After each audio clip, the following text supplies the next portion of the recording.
file. Yes. Wait, where's Jerry? I didn't go. Well, do we have one?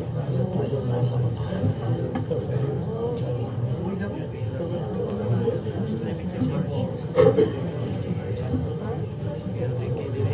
We can ask.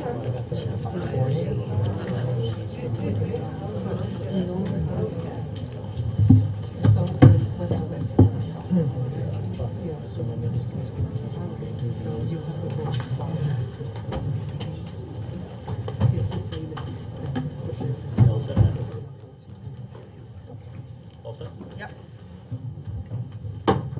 This meeting of the Essex County Board of Chosen Freeholders is hereby called to order. Roll call, Madam Clerk. Freeholder Bauer, absent. Freeholder Johnson, absent. Freeholder Jones, present. Freeholder Luciano, Here. Freeholder Macardo, absent. Freeholder Pomares, Here. Freeholder Sebo, Here. Freeholder Vice President Richardson, Here. Freeholder President Gill. Here. Can I ask that we please stand for the salute to the flag? Can I ask that Vice President Richardson please lead us in the salute? Pledge allegiance to the flag of the United States of America and to the republic for which it stands, one nation, under God, indivisible, with liberty and justice for all. Can I ask that we remain standing for a moment of silence, and as we pause this evening, let us remember our friend, our brother and community partner, Mr. Wally Choice Jr., who passed away on Sunday.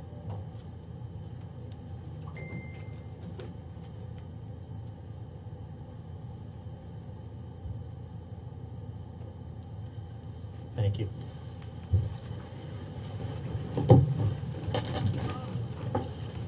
I have before me certification from the clerk that this meeting is in compliance with the Open Public Meetings Act. Thank you, Madam Clerk. At this point in the meeting, as we've noted earlier, before the meeting started, with some absolutely wonderful presentations to community members in Montclair. And as a lifelong resident of Montclair, I'd like to first welcome everyone to our meeting tonight. As I've noted before, Montclair is my hometown, a place where I was nurtured and raised and developed a love for community, public service, and government. So it's really always a privilege and honor to be here tonight, and we want to thank all of the officials from Montclair to opening up your chamber so we could be with you and bring county government to the people. Ironically enough, the last time we met in these chambers, we had the opportunity to honor Mr. Wally Choice and celebrate 50 years of the grassroots organization. And today, as I mentioned earlier, we celebrate his memory and his legacy here in Montclair. Mr. Choice was a legend and institution in this community, and his loss will be deeply, deeply felt throughout town, but I know that both through grassroots and the many people that he has touched, that his legacy will live on. I'd like to, at this time, also acknowledge our District 5 freeholder. For those of you who are unfamiliar with county government, we have 4 at-large and 5 districts, and we have Montclair happens to be in the 5th district, and we are represented by our 5th district freeholder, Carlos Pomares, who represents the township of Montclair, and who will also offer greetings. Freeholder Pomares. Thank you and welcome, and thank you, President Gill, for the introduction, especially on the occasion of Mr. Choice and the contributions that he made. Earlier this evening, if you weren't here, we gave a proclamation to the mayor and members of the council who are here today on the anniversary of Montclair's 150th celebration. Now, I have to say that being a Bloomfield guy, 151 years ago, Montclair was a part of Bloomfield. So I just want to remind you a little something that, we're neighbors now, but we were all one bigger, larger community. I have to say that for my Bloomfield people. I also had the pleasure of serving at the Montclair Historical Society, which is now the historical center, the history center here in town. And at that time, quite a few years back, more than I'd care to admit, 2 children ago, but it was a real honor to work in this community. There's a terrific sense of pride, a terrific sense of history, and a terrific sense of community here, and it's a real honor to be here. It is, I don't know if, would you, Mr. President, want to introduce the members who are here? Should we? Sure, I'll thank you. Okay, so I just wanted to offer greetings from, from District 5, and this is my first meeting here as District 5 Freeholder, and I appreciate the welcome. Thank you, Freeholder Pomaris. Freeholder Pomaris joined us new on the board this year and has hit the ground running. And thank you for everything that you're doing. And we won't hold it against you that you're from Bloomfield, but it's okay. At this time, we've also been joined by our local elected officials. And I'd like to bring up our Deputy Mayor Sean Spiller, to bring greetings on behalf of the township. Well, thank you, Mr. President. For the record, I do want to again welcome you, also Vice President Richardson, and all of the members of the board here to Montclair. I want to thank you for being here, as you noted before, bringing county government to the people, making sure that you hear their voices, they hear yours. And we also want to thank you, also from our perspective, in terms of the great work that you're doing on parks, certainly, but a lot of the road work that you're doing. We're trying to do a lot here in Montclair. I think anyone who's driven around lately knows that that's one of our priorities, and it's fit perfectly with what you guys are doing. You've been great to work with. We know there's a lot of things that we've worked together in the past well. We look forward to what we're going to do in the future, and it's going to serve all of the residents here in Montclair very well, as you continue to serve all the residents of Essex County. So officially, I want to say thank you on behalf of all of us. Thank you for the work you do. Thank you for putting in those hours, and thank you for serving our community. Thank you. Thank you, Deputy Mayor Spiller. We're also joined this evening by Dr. Renee Baskerville. We want to thank her for being here and being with us each time that we're here. Do you want to say a few words, or you? I'd just like to echo our Deputy Mayor Sean Spiller and thank all of you for your great service. I know many of you have been at it for many years, and I've had an opportunity to get to know you, to work with you, and I appreciate the fact that Freeholder Seabold, as well as you, President Gill, at one time recognized my service as a pediatrician in the community, which I continue to do, and I look forward to getting to know some of you better that I don't know. I'm particularly grateful to you for the way that we've been partners regarding road work in the township of Montclair, because in Montclair we have many county roads, as you know, and it really means a lot to me personally, and I'm sure to my colleagues and the people in the community, that when we are contemplating changes in the road and that type of thing, it generally starts with the municipality, and we'll pass a resolution, make a suggestion, and then when we come to you, for the most part, you value our input. And I look forward to that same type of relationship as we move to do new developments in town. And I just thank you so much for all the time and the commitment. And I appreciate you. Thank you. Thank you. Thanks, Dr. Baskerville. We had an opportunity earlier to recognize Montclair on its 150th anniversary. And I wanted to make sure and recognize Mayor Robert Jackson, who's also here with us tonight and was part of that ceremony. So, Mayor, thank you as well for everything that you do. We can give the mayor a round of applause. That's all right. Madam Clerk, are there any transcripts to be approved? Mr. President, there is one, the conference board meeting, August 8th, 2018. Also, at this time, we'd like to recognize Freeholder Johnson, who has joined us. Thank you, Freeholder Johnson.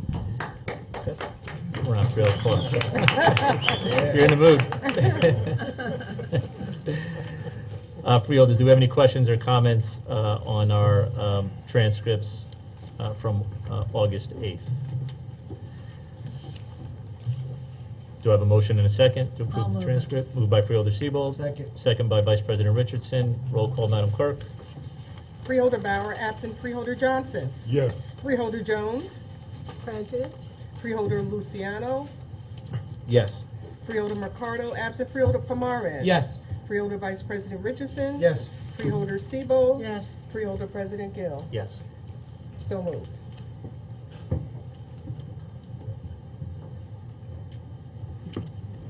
Topic of discussion.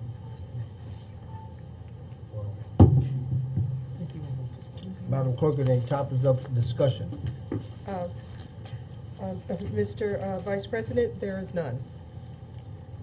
The next item on the agenda is public comment. Anyone wishing to speak on any agenda items at all, please come to the mic on any agenda item. You'll have 3 minutes to speak. Yes. Agenda items only. Yes. There's another opportunity. I have general comments. Yeah. That's coming up. Right now, so is no one wishing to speak on agenda items? Come on up.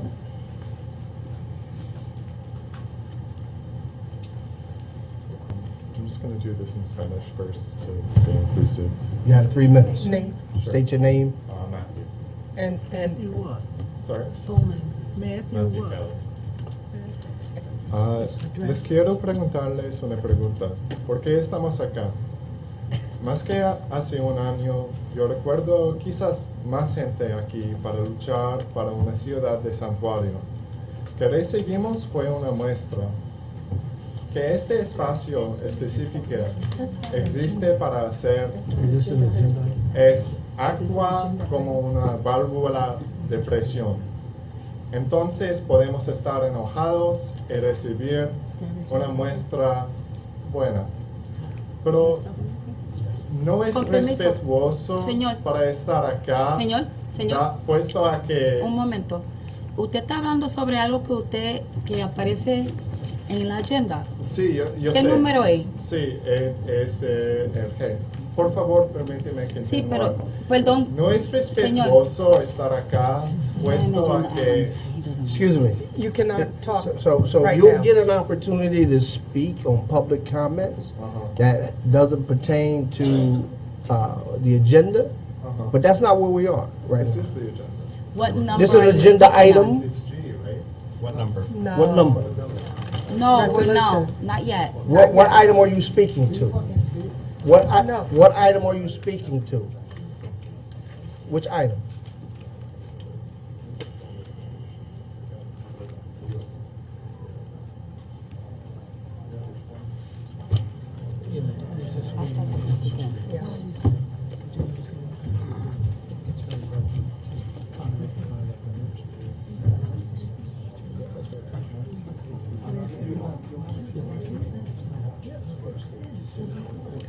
Just we want to just let it go. Just let it. With it. So is there anyone who wants to speak on agenda items only? So there's no one wishing to speak? So now, your opportunity to speak on any item you wish. You have 3 minutes to speak.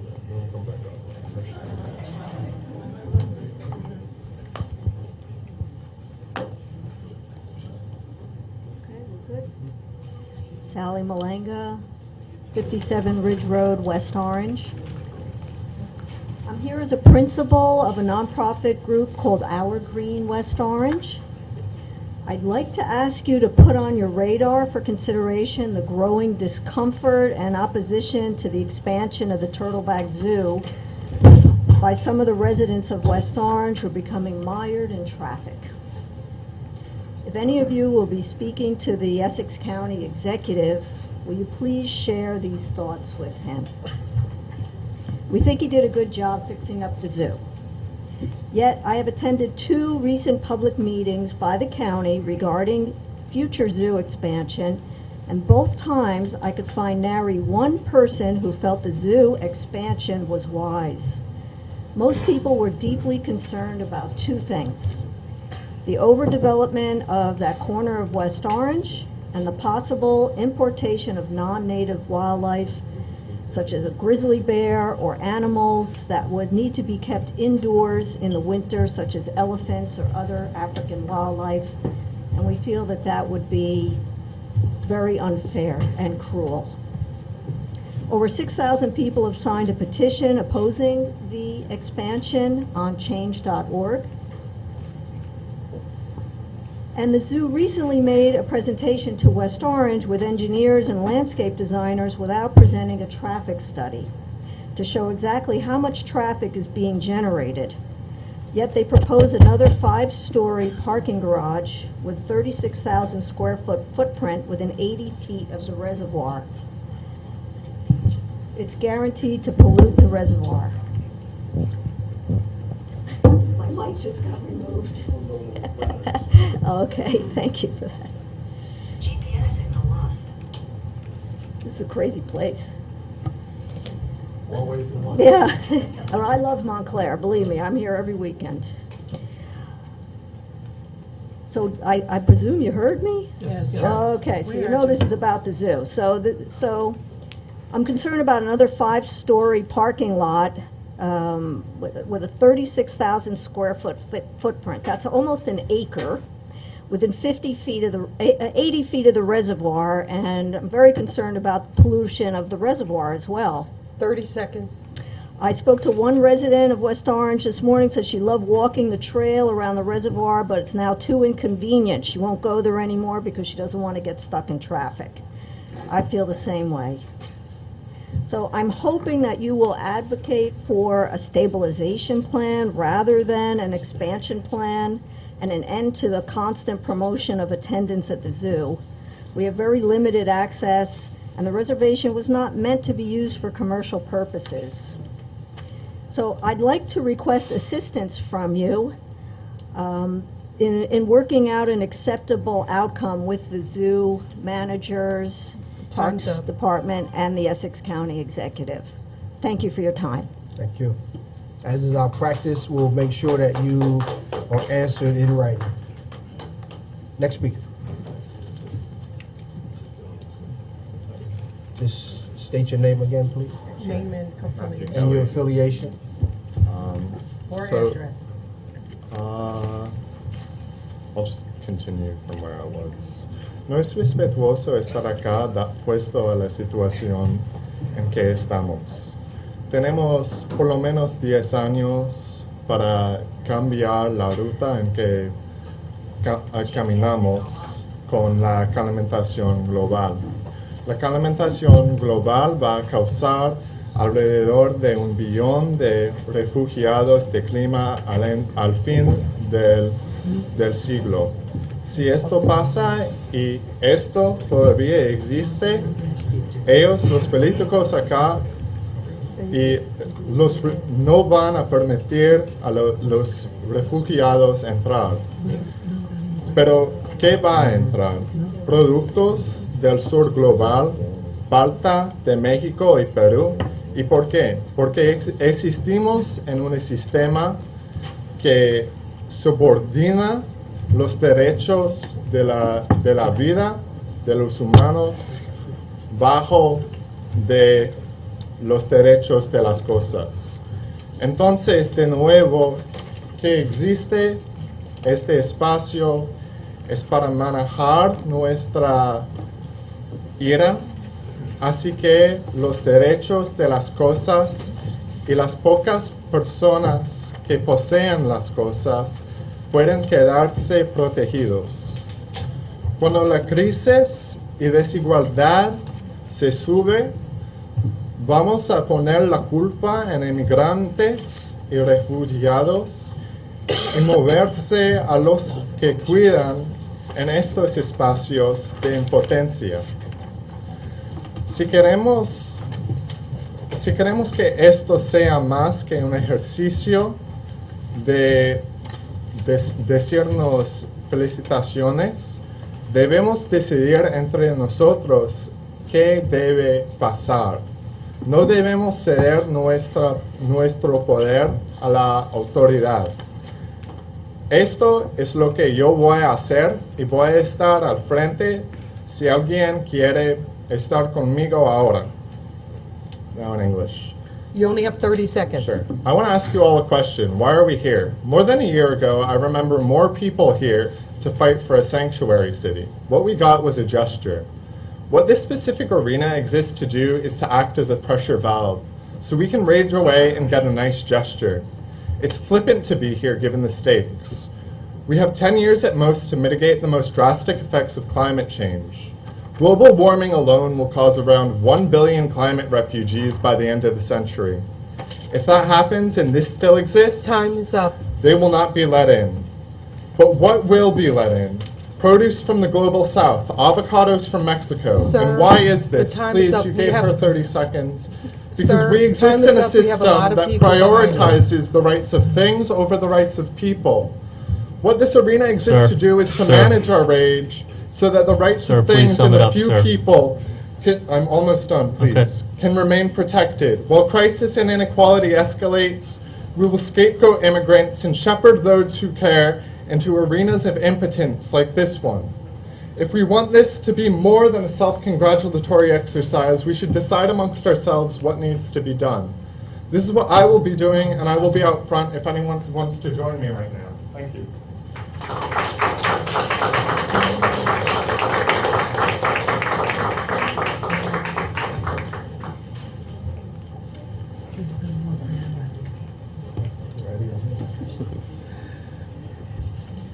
Good evening, freeholders.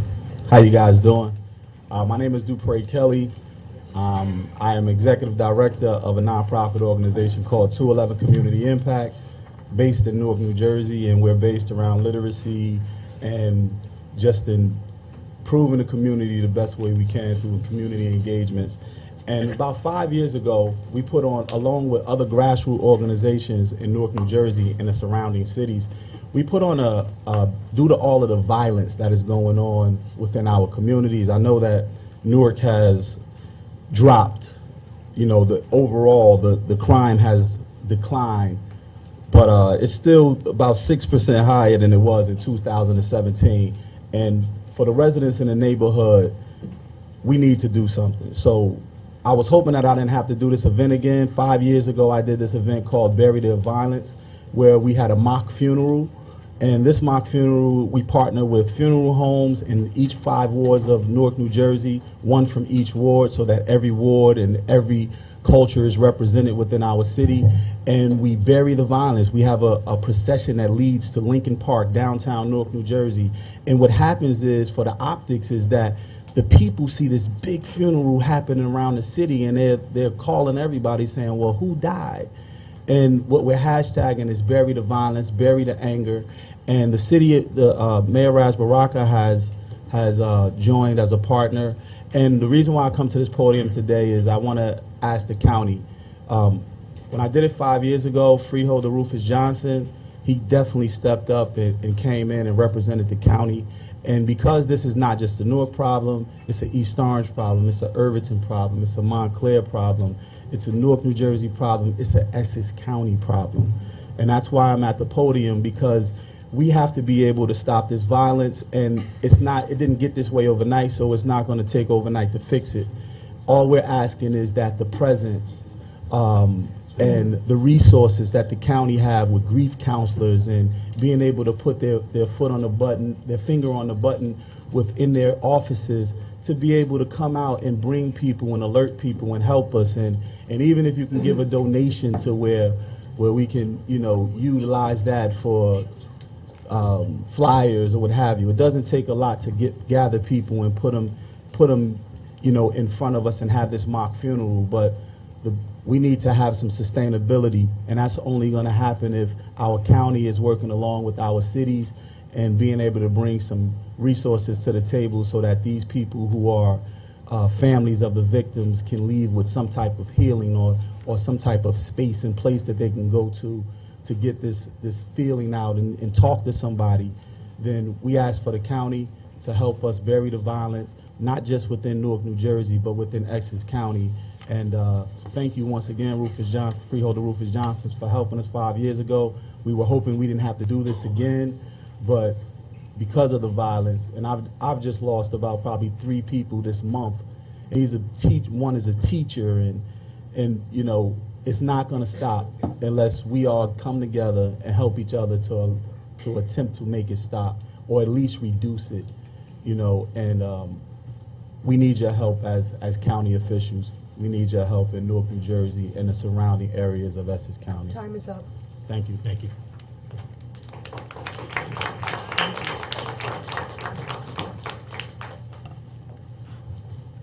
Judy Rosenfeld, Milberg. I'm going to read a letter that Dennis Percher, who is the chair of the South Mountain Conservancy, sent to the New Jersey Department of Environmental Protection with Mr. Percher's permission. I went to the county's presentation to the West Orange Planning Board September 5th on planned improvements to the Turtleback Zoo in Essex County, which is part of the South Mountain Reservation, for which my conservancy serves as a steward and advocate. I was amazed by the lack of comprehensive planning completed by the Parks Department and Zoo. Specifically, there is no completed master plan or traffic study to assess the impact on the neighborhood when up to 37,000 people, if I recall correctly, have visited during a single peak week. In spite of this and West Orange's request for these plans/studies before any major changes are agreed to, there are now plans for a third 5-story zoo parking deck to house equipment and 516, I actually think it's 519, cars and new access from Northfield Avenue. The experts who presented the county's plans addressed the minutia of this and some exhibit renovation plans, but an overall comprehensive view was lacking. Everything was presented incrementally and broader issues could not be raised. I think the zoo is a wonderful resource and has improved dramatically over the last 20 years. Unlike some, I think it is a good use of open space. Nonetheless, an environmental impact assessment considering the carrying capacity of local streets and the community is needed. At a presentation this spring to the Conservancy, the county's park director, Dan Salvante, was unwilling or unable, both unacceptable, to provide the projected growth in visitors over the next 5 years. This, of course, should underpin any infrastructure improvement plans. Yet these numbers were not forthcoming then or at last week's meeting. No one could say how many peak days were projected. At the spring meeting, local residents complained about getting ensnared in traffic for 20 minutes or more on heavy use days at adjoining intersections because of zoo traffic. I think you get the point. I'm now going to read from an email that I sent to approximately 50 people in my neighborhood. Neighbors, last Wednesday night, I attended a West Orange Planning Board meeting at the invitation of a resident to hear yet another one of County Executive DiVincenzo's plans to pave over more of the reservation. 30 seconds. This time for a 5-story, 519 space parking deck. The county put on 3 experts, an architect engineer, landscape architect, and traffic engineer. Both the architect and landscape architect deflected questions as to how it was determined that the 519 parking spaces were needed. Both said the traffic engineer would be able to answer those questions. After hours of testimony, the traffic engineer testified. He informed the public that all he did was count cars. Time's up. He couldn't recall the date, the hour, and failed to bring any data with him. I'm asking you to stop this project. It's factually unsupported. Build a bridge. Support the gentleman who just spoke. Support his project. Don't put money into expanding the zoo. The public opposition to it is overwhelming. Thank you.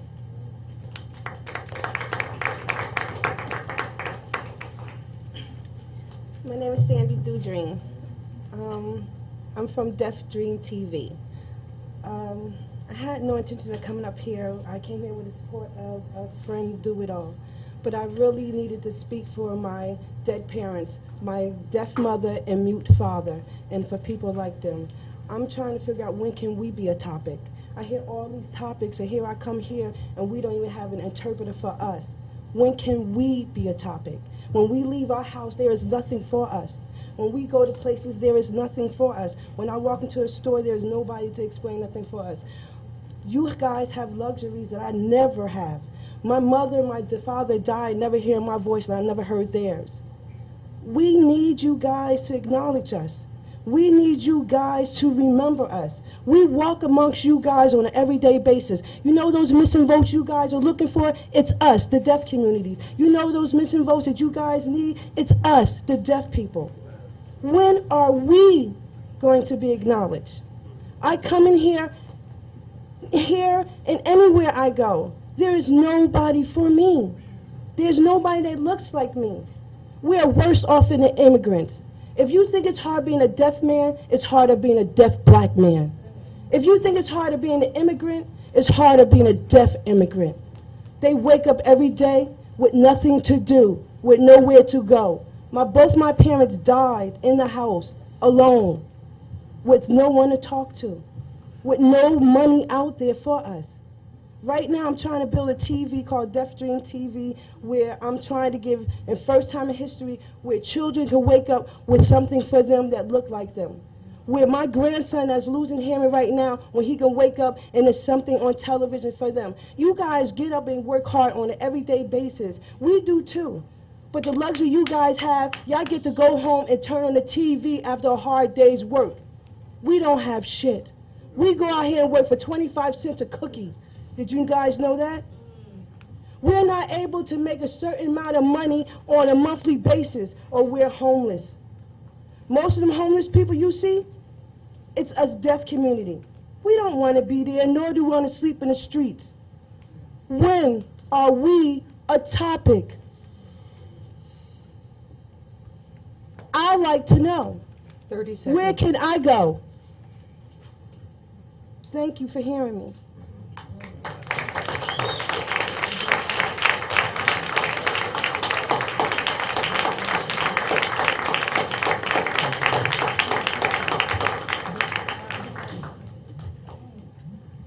Hello, Ashley Simon. How can we now, in good faith, celebrate 150 years in the future of a changed Montclair? If we do not terminate this county's contract with ICE, we are not a changed Montclair. We are not diverse. We are not inclusive. We are a Montclair that continues to segregate and target people of color that only want for a better life. What changed Montclair are we if we cannot even call ourselves a sanctuary city? We must aid those in pursuit of happiness and a better living situation. Isolating and separating families, it's not good. This is the same Montclair from 151 years ago. Thank you.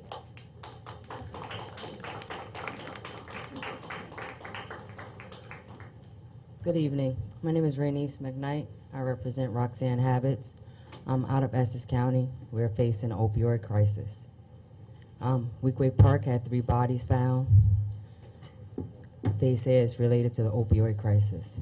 This is Recovery Month, September. The opioid crisis is still ongoing. We need assistance, we need resources, we need programs, we need to be educated on how this epidemic can be seized before we lose any more young people, or allow them to use the opioids as a gateway to illicit drugs. Our neighborhood is suffering younger and younger. They're finding grandma's medicine cabinet, doors open wider and wider, and they're accessing the pills. They're accessing the syrup. They're accessing the abuse.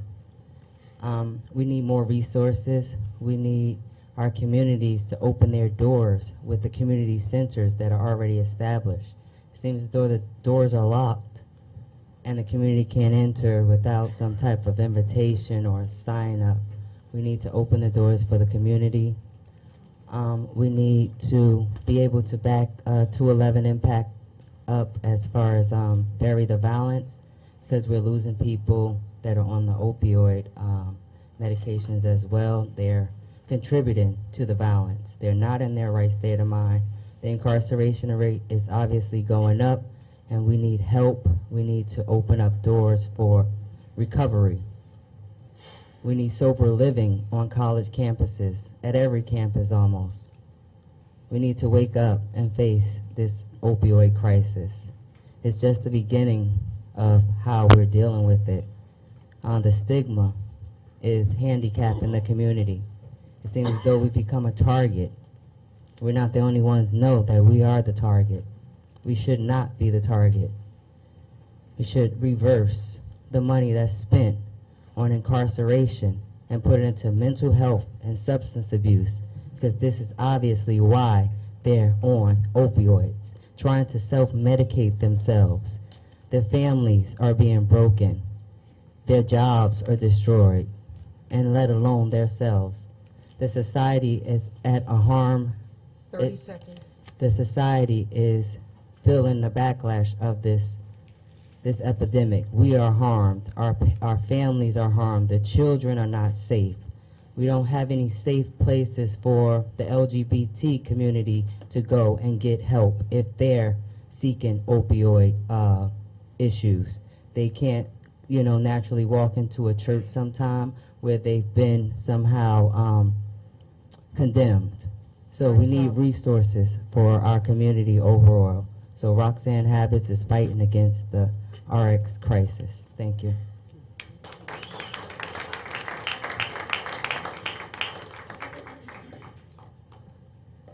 So at the moment, there are approximately 800 immigrants. Oh, my name is Sophia Cutler. I'm a teacher here. So as I was saying, at the moment, there are approximately 800 immigrants detained at Essex County Correctional Facility. This is a place that Human Rights First called a site of terrible human rights violations.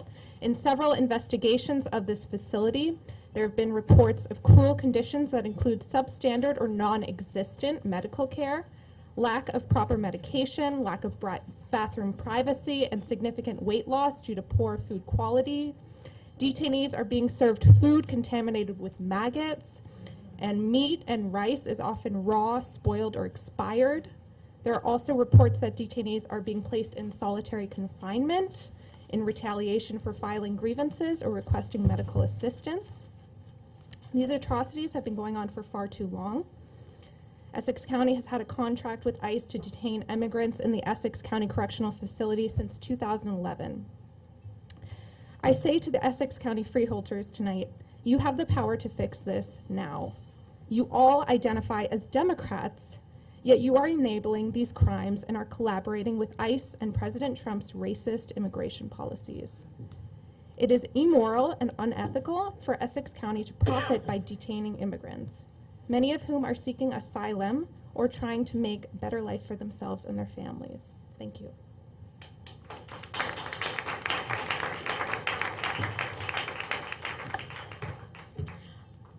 Good evening. My name is Mary Rizzo, and I'm a resident of Newark, New Jersey. I am here again to ask that Essex County terminate its contract with ICE. So honestly, I'm really tired. I'm really tired of coming before you every month to talk about this. This summer, my father was diagnosed with cancer, and I have been handling his financial and his legal affairs. I have a more than full-time job at Rutgers University, Newark. I would much prefer to be with my family and my friends and my students than here with you. So you may ask, why am I here? Why do I keep coming before you? Well, it's very simple.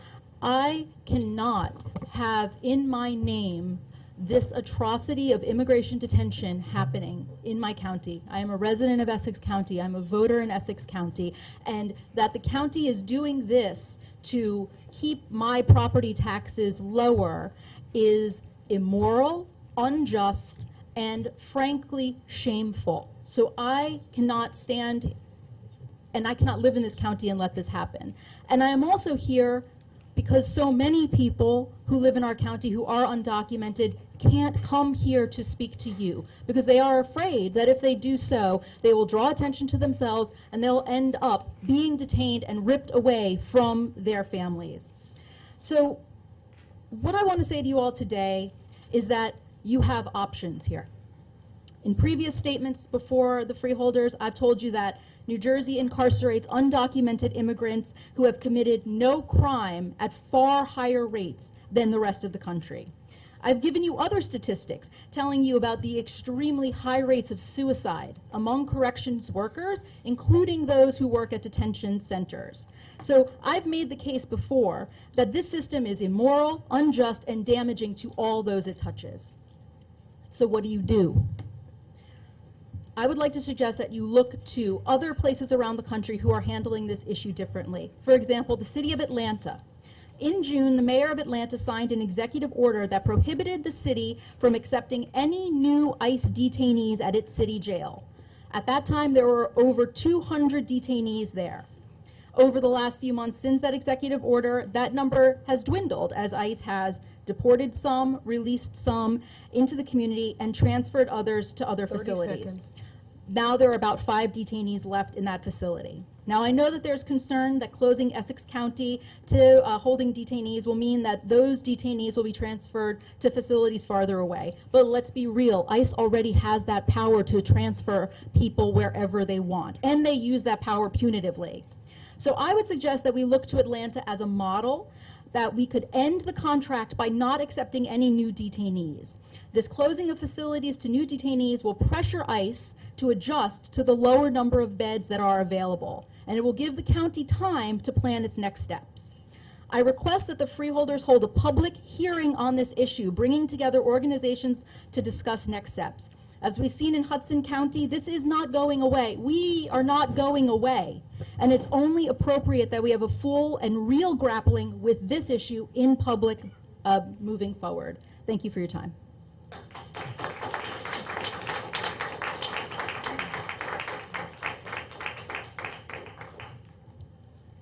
Dr. Alan Keller, proud resident of Montclair, New Jersey, a proud parent of children who've gone through our wonderful school system, including a magical place known as House Gill at Glenfield, where my children have learned a bit about civics from Brendan's dad, a bit about what is right, what is wrong.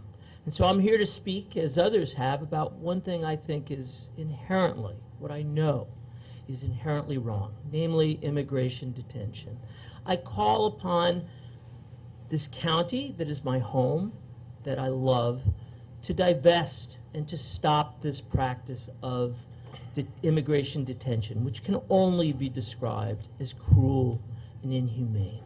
I understand that if we don't detain these individuals, they will go elsewhere. ICE will certainly find a place. I understand also that this is primarily a federal issue, and one can rationalize, well, we're not making the rules, we're just enforcing them. I also believe, I have visited almost every detention center in the country. I do believe there are problems, as have been pointed out, at our county facility, but I also deeply believe the individuals charged with that detention are making a good faith effort to make the system and the conditions humane. But I also believe inherently there is no way to make it humane what is inherently cruel, what is inherently wrong. Separating families is wrong. Imprisoning individuals simply because of their immigration status, this is civil detention, not criminal, is wrong. Simply stated, we're on the wrong side of history. It was wrong when we interred Japanese. It was wrong when we had and now have hateful driven immigration policies. I understand that the costs, Mayor, it keeps me up at night, those taxes, that anything that offsets our taxes, might do. But I would warn you that as we go and increase immigration detention, which 20 years ago was a few thousand, now is between, I think, 40 and 50,000 on any given day. We are reaching into our communities and taking out longtime residents who are sicker. And so this is going to come, I believe, and bite us on the butt and cost us a lot more in terms of care and other things. So we need to do in the long term what I believe is cost effective, but more importantly, we need to do what is right. We need to remember that at our essence, we were a country of immigrants, a county of immigrants, and a county of immigrants and refugees. And so I ask you to consider long and hard that we have to do the right thing and divest from immigration detention. Thank you.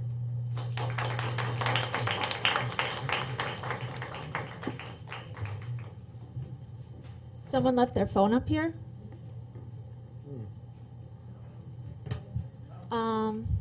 Hi, I'm Carrie Gordon from Maplewood, New Jersey, and I wanted to read some words from Seth Copperdale. He's a pastor in Highland Park, New Jersey, who does a lot of work with refugees. He has a cafe to give them jobs. He's offered sanctuary in his church, and he also ran for governor of New Jersey. He says, ICE contracts must end in New Jersey and everywhere in America. Freeholders must be held accountable. The governor must speak out if he's pro-immigrant. Senator Menendez must speak out if he hopes to mobilize progressives.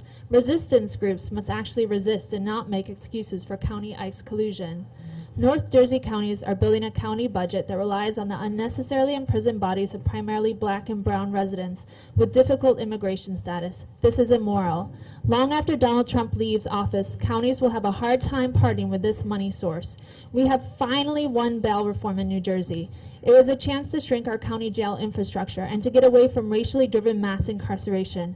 Instead, with new expendable black and brown bodies paid for by the feds, county jails will be a moneymaker. This is sick and wrong. People say if these jails didn't exist, our people would get sent to other states. Answer, that has already always been a reality. Don't act like the transport of immigrants to other locales is a new thing. Most of the immigrants jailed in Hudson, Essex, and Bergen should not be jailed. We are jailing people who, until the president started carrying out racial and ethnic cleansing under the guise of immigration law and order, would not be locked up. It might be the case that someone arrested in New Jersey is sent further away than he or she would if there was a Hudson option or an Essex option, and if so, that would be a shame. However, we must control the morals of our own backyard if we hope to speak to the nation about the cruelty of the president's immigration policies. New Jersey, with Democratic counties playing ball with Donald Trump, has no moral authority to speak truth to power. People say if the imprisoned stay near lawyers and lawyers have a better chance of winning cases.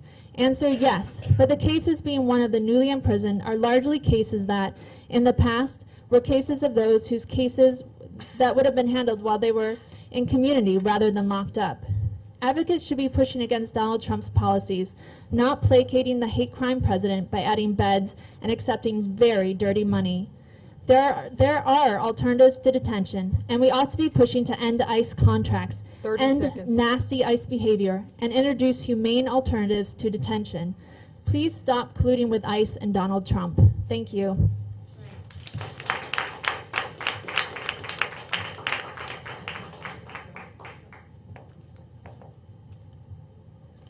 Good evening. Can you hear me? I'm Katie Singer. I live in Milberg. I lived in Montclair for over 20 years, and my kids went to school here. I teach in the Newark Public Schools, and I couldn't help to notice that quote up there, and I won't take my time to read it, but I encourage everyone to read it and consider the irony. Here once again to request that my elected officials cancel the county contract with ICE. Today I'm going to read from an essay written by one of my students. I'm not providing any names or geographical locations mentioned in the essay because I don't trust our government with this information. I don't trust you. And no, this time I will not provide a copy of my notes, as this essay is not mine to give. I also wanted to make mention that I just received my incredibly unsatisfying response to my request of August, and I will repeat my request and ask for a more detailed response. Why are we still in contract with ICE? And now the essay. When I heard about the separation of kids and families, I felt ashamed of my country because, like, I was born here and I'm basically half American. So sometimes I fear that one day they could separate my family from me and my sister. Me and my sister were born here, and the rest in another country. Every day I hear a little girl crying on the TV, and I wonder if one day that will happen to me, or will that day even come? Will my little sister be the girl who cries, looking at my parents being arrested like if they were some criminals? If so, what will happen to us? Would I be separated from her? Would she be in a safe place? There is so much questions that I ask to myself that I don't even know if it's ever going to happen. But I'm aware that it's happening now to someone we may or may not know. Each day we lose someone special, so imagine now losing children and parents from each other. Did you ever think about that? Maybe or maybe not, but it's important to know and realize that one of those kids can be yours. It's not only Hispanics who suffer, but many other races too. Did you ever think about how those families or even young teenagers come through the fronteras? The majority of immigrants are young teenagers who come alone, suffering with no company, and thinking that one day they will see their 30 family seconds. again. But the truth is that some don't make it. Why? Because they can't take care of themselves, walking through the desert with barely any food or water to drink. What can we do to change this? Let people walk through you while the wind steals your voice? Or should we just all live sin fronteras? Thank you.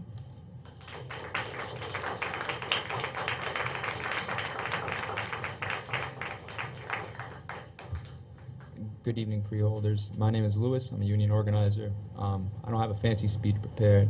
I didn't write anything down. I'm here to tell you a story about my cousin, my family. My mother is a refugee from Cuba. In late 2016, my cousin decided to make the journey. There's two ways you can come to America from Cuba. By raft, which some of my family have taken, and through Central and South America and up to the border with Mexico. The latter route is the choice that my cousin took. He went to Guyana, to Venezuela, Colombia, through the Panama Canal all the way up, and spent some time in Ciudad Juarez, right outside of Laredo, Texas. When he decided he was going to apply for political asylum, he surrendered himself at the border facility to try his luck.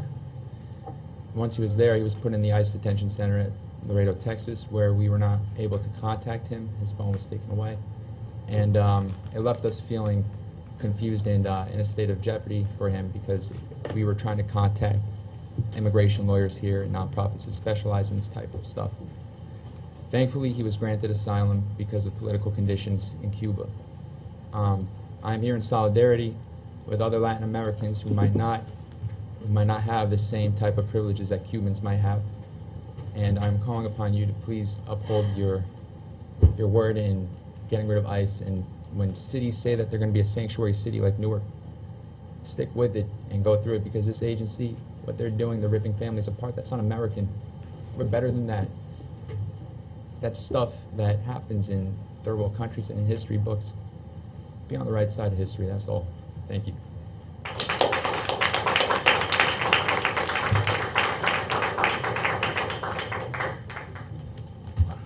Good evening, freeholders. My name is Whitney Strube. I've spoken before you several times now, and so I just want to reiterate a few points. I want to express my solidarity with my community members as well who have spoken to other issues tonight, just to be clear that I'm in full support of them as well. But I want to speak to the ICE contract once again. I want to call on you to break the contract with President Trump's racist Gestapo. I want to call your attention, as I'm sure you're aware, to the movement in Hudson County, which is seeking an exit strategy, which is the right thing to do, and I would love to see that in Essex County. You may or may not have seen that Newark Mayor Ras Baraka expressly clarified his position just yesterday in an op-ed that was a response to a piece Mary and I had written for Think Progress, and he expressed his opposition to county-level collusion with ICE as well, and that's in Tap Into Newark. If you missed it, I could happily send it to you. With the time I have remaining, I want to make three very quick points. And they're in regard to things I think you can do in the interim until this campaign is successful and you break the contract with ICE that could have a material difference in the lives of our undocumented community members. First, like Katie, I was a little unsatisfied with the response that you gave. On August 8th before you, I asked how much of the revenue received from ICE over the last 8 years has gone into benefiting immigrants and immigrant communities and their families. And the response you sent me was really a milquetoast cut and paste from somewhere that simply says immigration detainees have access to legal aid and are provided with first-class medical care. That is not what I asked. What I asked was how much money of the $30 million annually that you're taking have you actually committed to immigrant legal defense and resources for the undocumented members of our community? I would like to see numbers. You've taken in an enormous amount of money from ICE. We have a $100 million county surplus. It seems fairly shameful, the little amount that you're spending here to really defend these members of our community. Second point I want to make, the other question I asked, which you did not address, was in regard to Emilio DeBoule, the spokesman for New Jersey ICE, who, as I've mentioned before, was previously the editor of a racist, Islamophobic hate magazine, and I asked you to make a public statement denouncing him, as several of your Democratic colleagues in Congress have. I've heard nothing from you, and I feel that that is also not reflecting well on the politics of our county, where that should not be a controversial stance to denounce a man with ties to the Islamophobic hate community. So I reiterate my request to make a public statement in regard to that. And finally, with the 30 seconds I have, when we had met with you, President Gill, you had, I had suggested taking a stand for driver's licenses for our undocumented community members, which would make a material difference in their lives in terms of helping them avoid getting caught up in ICE's dragnet. You pointed out to me that you had made such a statement.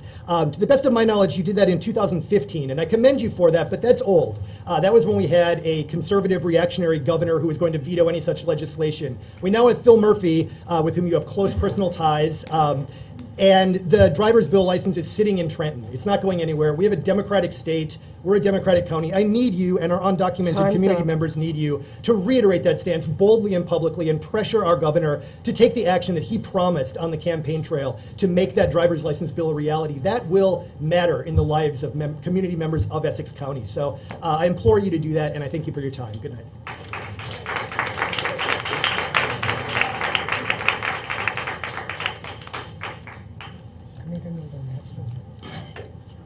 How you doing? Douglas Freeman, South Ward Republican Chair. I want to make a statement real quick. One, this country is built of Democrats, Republicans, and people who don't affiliate with any parties. We're all American. Quite too often we hear black, brown, and different labels. We're American, and there are those who want to be American. We support our Hispanic community.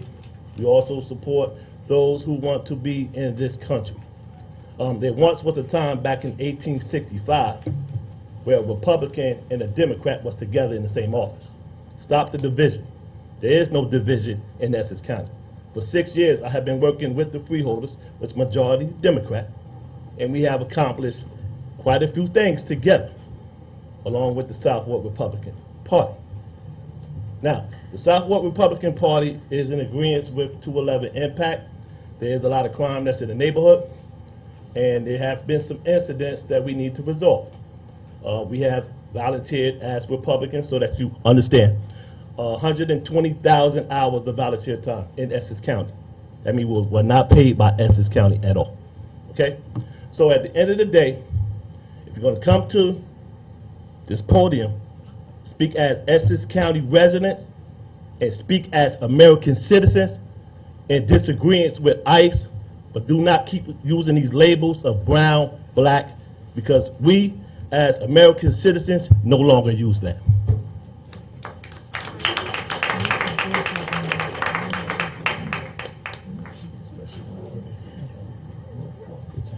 Good evening.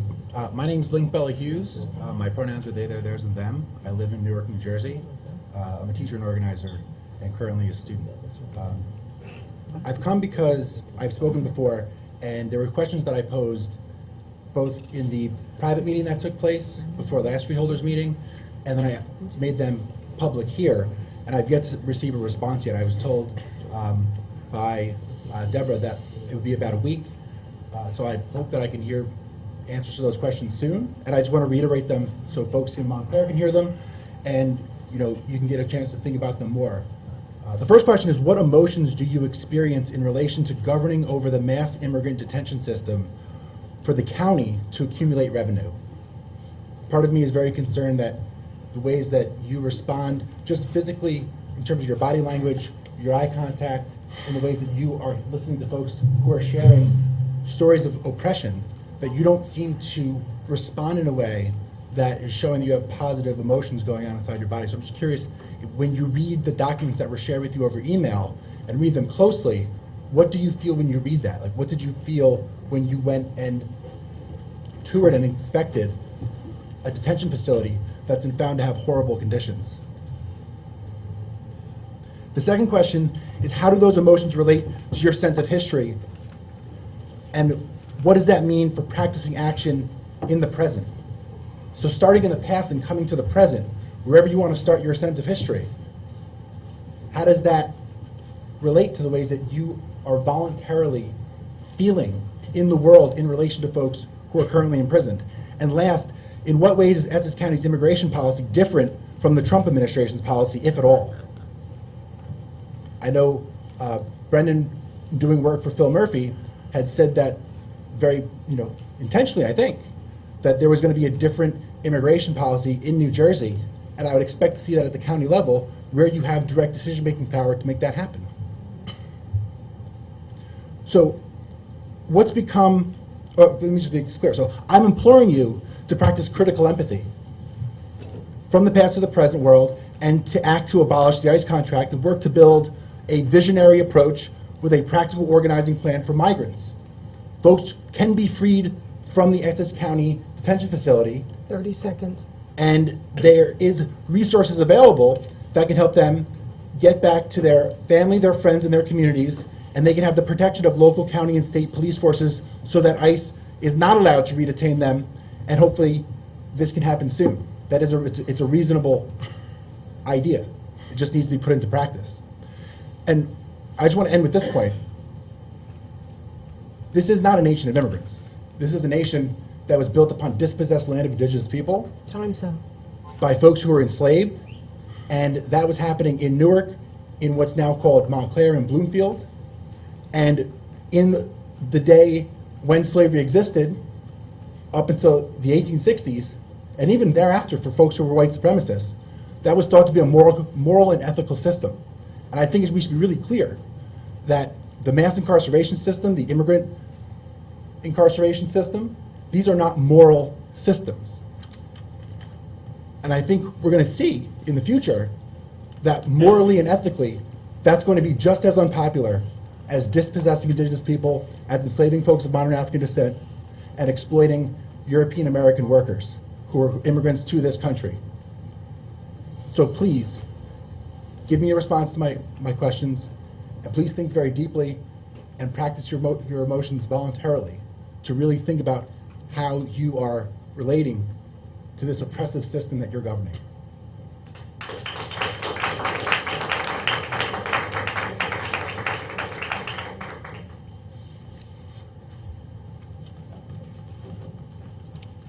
Good evening, good evening.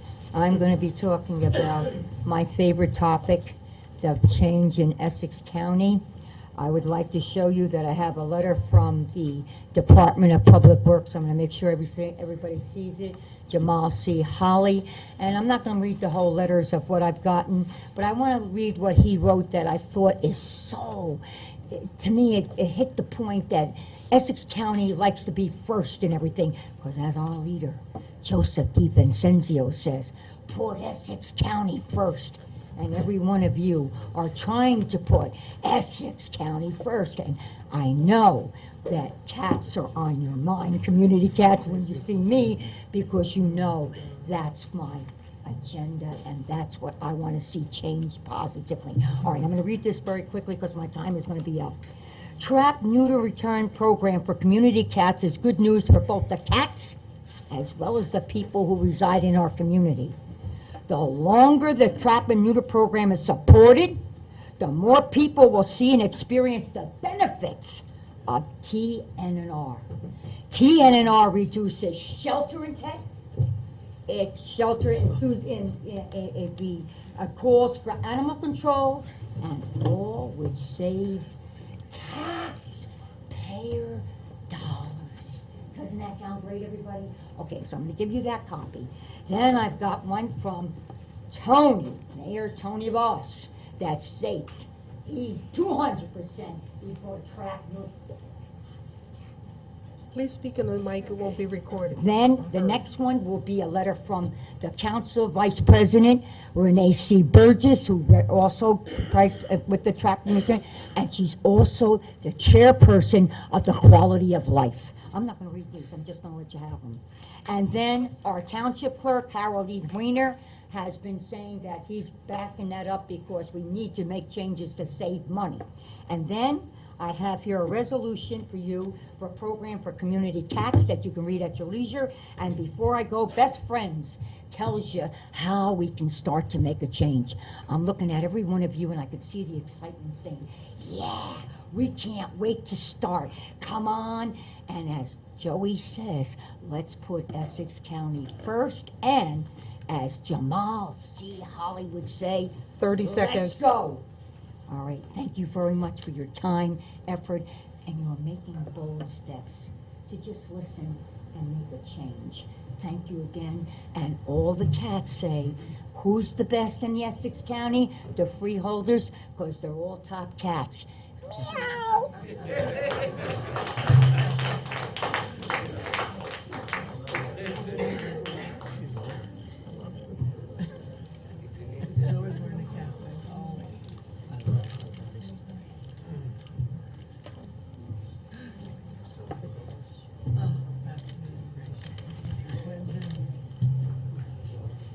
Robert Reshkus, West Orange.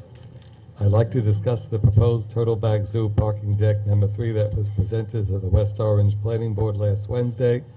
While the proposed parking deck would currently greatly reduce the overflow parking on Cherry Lane and alleviate the current traffic congestion in the area and reduce the illegal U-turns being made at Northfield Avenue and Aspen Road at the entrance of my neighborhood, there are no assurances that this will continue to be the case in the upcoming years.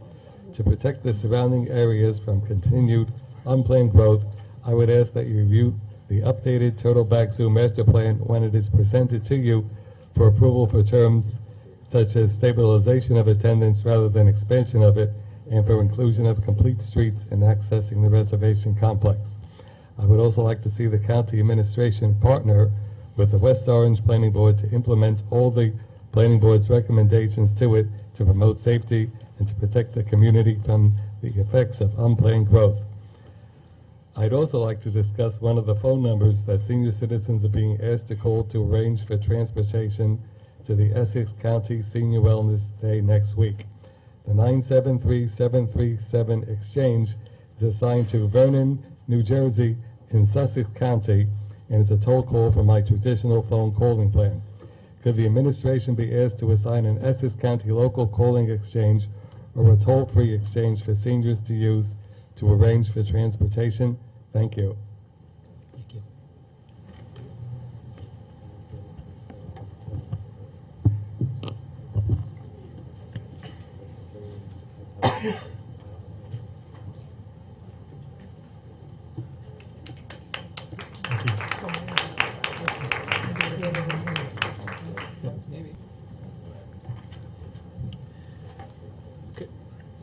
Is it the wrong number?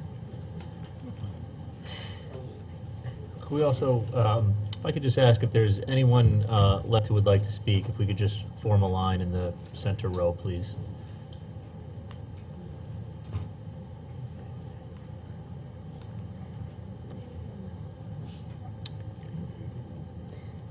Good evening. My name is Faye Letterman. I'm a documentary film producer. I live here in Montclair, New Jersey, and I'm raising my kids here.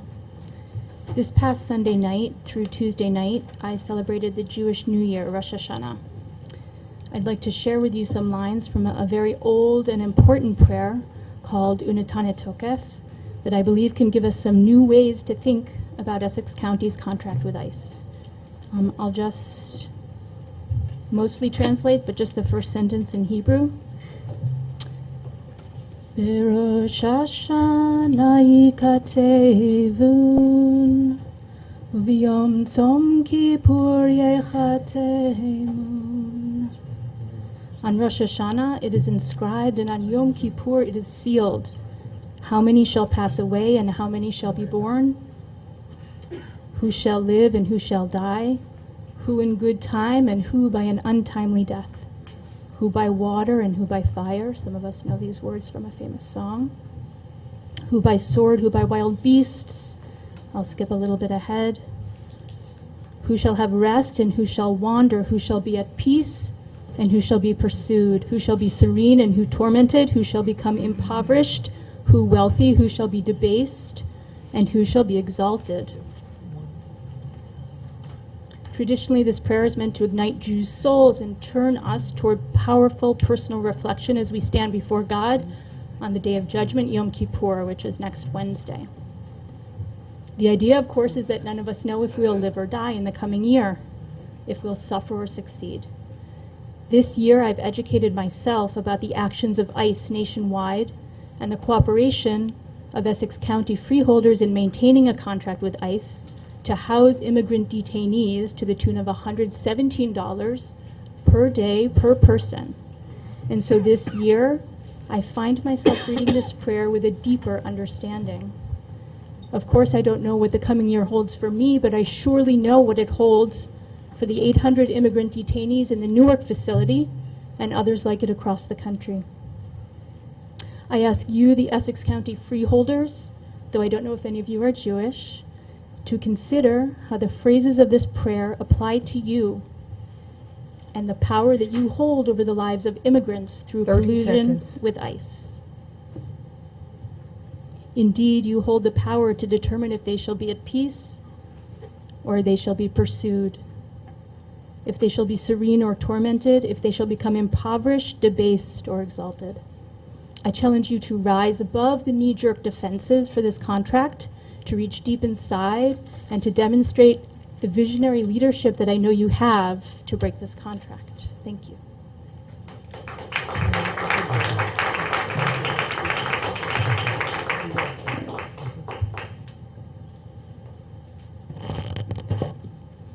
My name is Frederick Chichester, a resident of Montclair, and two of my children were taught by your president's father, and they have very fond memories of him. I have a less weighty matter to discuss with you, but still it matters. We have a very dangerous pedestrian crosswalk in Montclair that's right by the headquarters of the police department, and it's the intersection, two county roads, Valley Road and Bloomfield Avenue.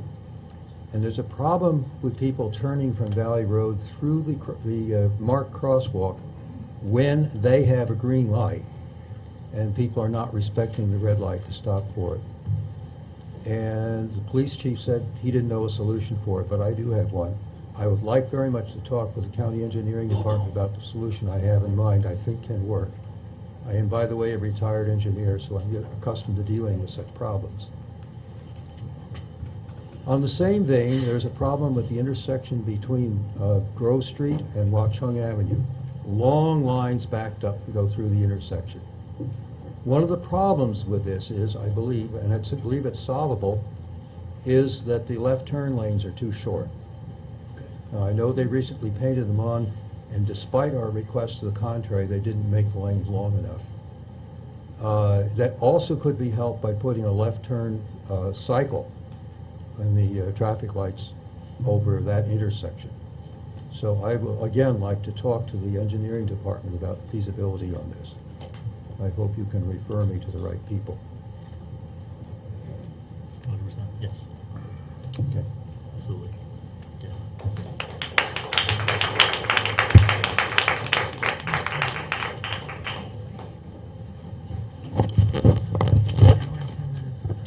Okay. Madam Clerk, let the record reflect that there's no one wishing to speak at this time. Again, for those who came to speak tonight, thank you for your courage to speak out and speak up.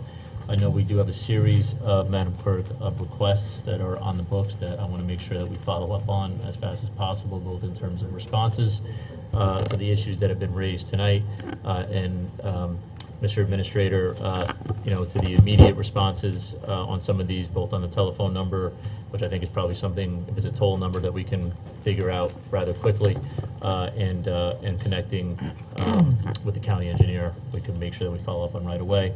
On the much larger issue, I will say that we will be announcing it was suggested from one of the speakers, and we will be announcing very shortly a public hearing around this issue. And I will be speaking to the clerk and to the members of the penal committee to talk about when that will happen and take place. So, Madam Clerk, do we have any ordinances or resolutions for introduction and first reading? Mr. President, we have none. Oh, I'm sorry, Mr. President, I'm on the wrong page. We have one for introduction and first reading. Ordinance naming the playground in Essex County, Belleville Park, as the Essex County Eleanor Guarino Playground in honor of the community activist Eleanor Guarino. Okay, Mr. Jackson, please explain the ordinance. Good evening, Mr. President, members of the board. Ms. Guarino lived in Belleville, where her parents lived and settled. She lived in Essex County, lived in Essex County a long time, raised her 4 children. She has been incredibly involved with children, in particular in her own neighborhood, for 33 years, and has been a great influence on the improvements to Belleville Park. She's a well-respected individual within the community, and her activism and contribution to the improvements of the park are known throughout. And naming this playground in her honor will be a fitting and lasting tribute. Thank you, Mr. Jackson. Mr. Pelavecchio? No questions. Mr. McInerney? No questions. Freeholders, any questions or comments? On ordinance 1. Freeholders, do I have any questions or comments? Do I have a motion? Mr. President, I'd like to move it. A second? Second by Freeholder Johnson, moved by Freeholder Primaris. Do I have the same mover and second? Oh, we just need one. Thank you, Mr. Pelavecchio. Roll call, Madam Clerk. Freeholder Sebo. Yes. Freeholder Vice President Richardson. Yes. Freeholder Pomares. Yes. Freeholder Mercado. Absent. Freeholder Luciano. Yes. Freeholder Jones. Yes. Freeholder Johnson. Yes. Freeholder Bauer. Absent. Freeholder President Gill. Yes. So moved. Thank you, Madam Clerk. Madam Clerk, do we have any ordinances or resolutions for listing purposes only? Mr. President, we have none. Okay, Madam Clerk, do we have any ordinances or resolutions on second reading and public hearing tonight? Mr. President, we have none. Okay, Madam Clerk, let's move to resolution number 1, which is an advice and consent nomination for an appointment to the local advisory committee on alcohol and drug abuse. Please read it. Resolution 1, advise and consent nomination for the appointment of Angela Conover to the local advisory committee on alcohol and drug abuse. Thank you. Let's get over here. Mr. Jackson? Yes, a number of the folks are efforting to get here, Mr. President, Okay. or aren't able to make it. I believe she was supposed to be here. Okay. No. Do we want to move through? Yes, Do we- it might be advantageous to read the names and then Yep. those who are here. Mr. President, would you like me to? Yes, I think what we'll do, Madam Clerk, is let's read the names into the record at a later time for nomination to the local advisory committee on alcohol and drug abuse.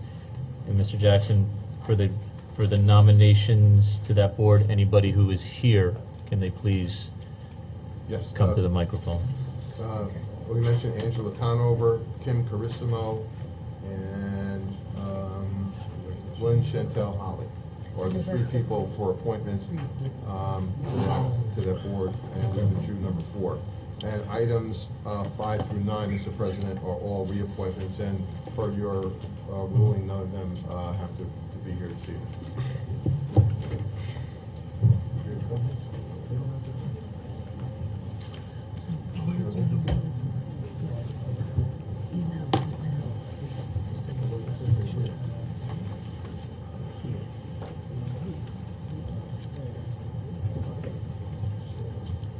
Madam Clerk, if you could just call those 3 names again. Unless Yes.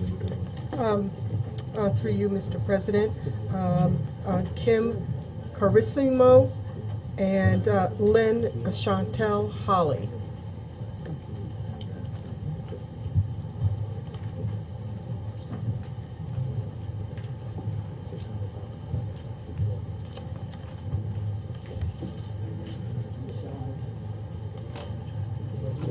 My name is Kim Carissimo.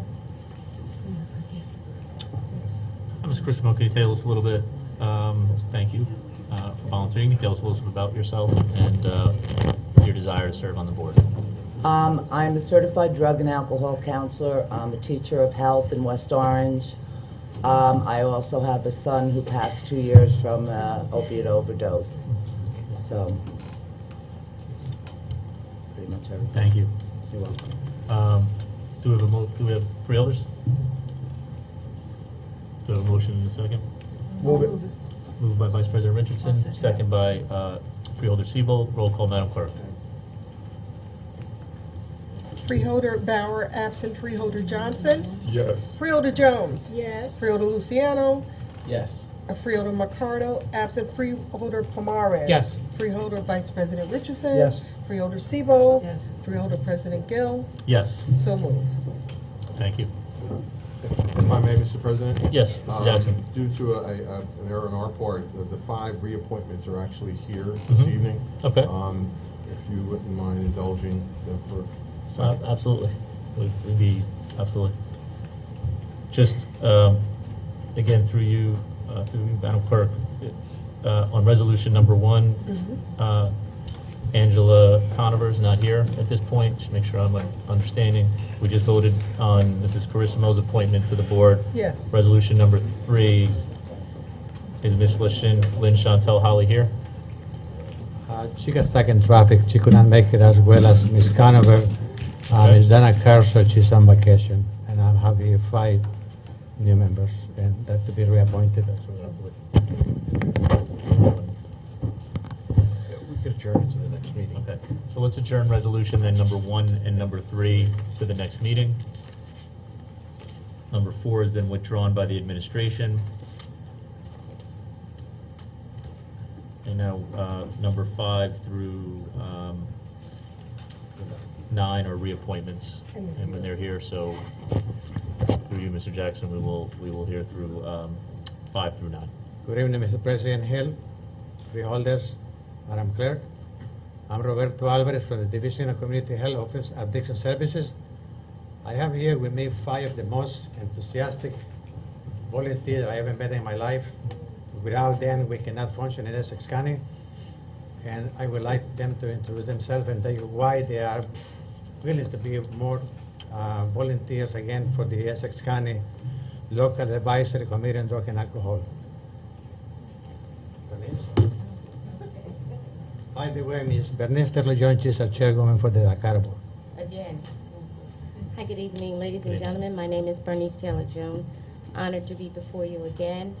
I'm serving as the chairperson for LACADA, attempting to educate and help the community to combat this disease of addiction that touches everyone.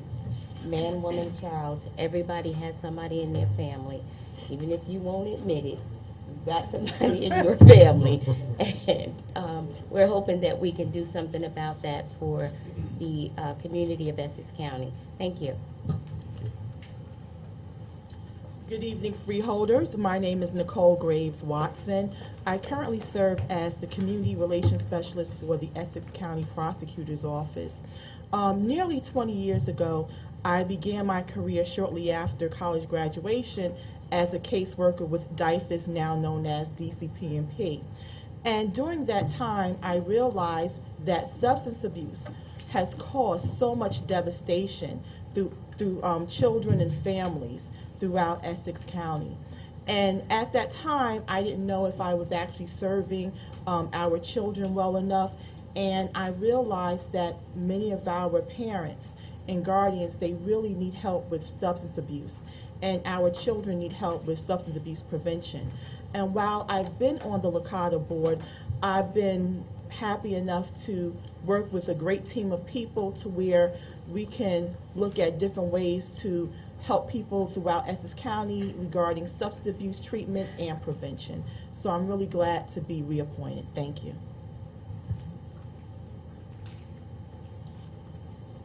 Good evening. It's an honor to be here. It's an honor to serve doing what we do. I'm sorry. My name is Martise Strichas. I've worked nearly 40 years in the field, not just in this country, but abroad. I've worked in the prison system in France. I've worked in the prison system in this country. I've seen that the issues have run very deeply, and we are now coming to the forefront and say it's addiction. Addiction comes in many forms. And just when I thought I had it pegged, I unlocked the door a year ago and found a young woman deceased from an overdose. That compelled me to go out and start my own agency called Truth and Treatment Consultations. And that was, I founded that to inspire other agencies to be better, to form more comprehensive quality care, to help the survivors so that they would not be those that were deceased, because it's happening every day. And as one of my colleagues just said it before, we all know someone, or we may know someone who doesn't want you to think they are. It could be a neighbor, a family member. Someone knows someone, and sometimes we always like to act like that's the elephant in the middle of the room. Well, you know what? That elephant is dying, and we all need to work together, and that's why I continue doing what I do. Thank you. I don't know why y'all had me follow those three colleagues of mine, but my name is Henry Muhammad Hamilton. I'm a long-time resident and native of Newark, New Jersey, Essex County. I'm a professional in long-term recovery, and what that means that in 36 years I haven't had a drug or a drink. In 30 years I haven't been. In 30 years I haven't had handcuffs on my wrist. I now wear a watch. And in 25 years I haven't smoked a cigarette. Not to say that I'm a perfect human being. Not to say that I'm a perfect human being, but to say that I bear witness that treatment works. And as a result of that, I now own and operate an ambulatory care facility that provides mental health, substance use, and co-occurring services for individuals in the county of Essex County and the state of New Jersey. I'm also, and we also have a prisoner reentry program where we help individuals who are coming from incarceration to stay on the streets. We have a 12-week, 6-step program where we teach them to stay on the street and how to reintegrate themselves back into a normal way of life. I'm also an advocate for the National Council of Alcohol and Drug Dependence of New Jersey. It's been an honor for me to serve on the Licata board, to help and to lend my expertise and knowledge, to the county of Essex to deal with this, health crisis of addiction, opiate epidemic, and other substance of abuse that is plaguing our community. So I'm honored to be before you this evening to recommit myself to the Licata board and to the work that we have to do in terms of helping individuals who have this disease of addiction. I can remember back in 1995, I was blessed to be a part of the committee that was sent to California to help establish drug court for Essex County. So, and drug court is really thriving and it's working. And it's helping to change people's lives and to bring families together and to make people productive members of society. So I'm glad to be a part of Essex County. I'm glad to be a part of the solution and no longer part of the problem. Thank you.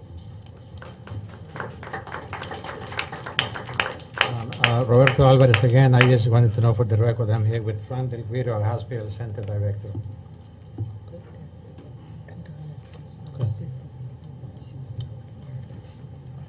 Okay.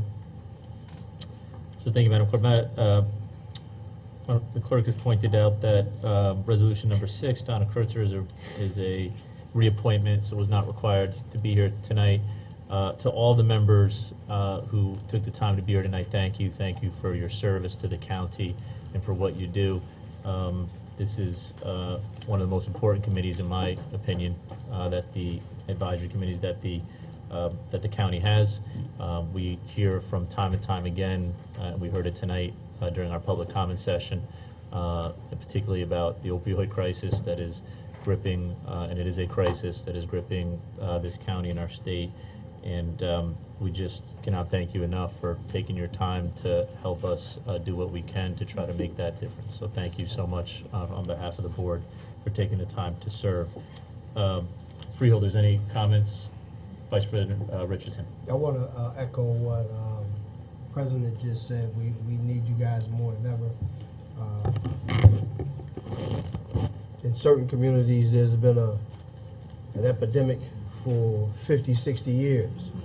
But I'm glad that resources are being put towards it now, and it's being highlighted because people still need the assistance. So I'm glad that it's really finally being recognized as an epidemic now. But it has been in certain areas for quite some time. Mr. Muhammad, you look very familiar to me. I didn't do it. I think you did. I run and walk in Weekway Park, and you look like that guy that just be going past me all the time. Is that you? Yes, sir. I was just telling Freeholder Libby that I see her every morning, too. Yeah, okay. Well, thank all of you for your volunteerism and helping others. Appreciate you. Freeholder Siebold. Thank you. I read through all the resumes of all the people who are coming before us tonight, or those we haven't heard from yet. Every single person has an extensive background, and we are very fortunate that we have so many people here in Essex County who are so willing to give their time and effort for what is so important. And we're very, very fortunate because they have amazing backgrounds. So I want to thank you so much for all that you do. Thank you, Freeholder Siebold. Freeholder Johnson. I would like to commend all of you for your time and energy, because you have to live this to understand it. Right. And I'm quite sure, like one of them mentioned, all of us have had somebody in our family somewhere along the line that have went through this. And you have to live it to really, truly understand it. Thank you very much for your commitment.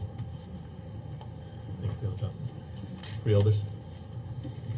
Okay, thank you. We're going to take numbers 5 through 9 together. Again, we can read them into the record at a later time. Do I have a motion and a second? I'll move it. Moved by Freeholder Siebold, second by Freeholder Jones. Roll call, Madam Clerk. We voted on all two. We voted on all two.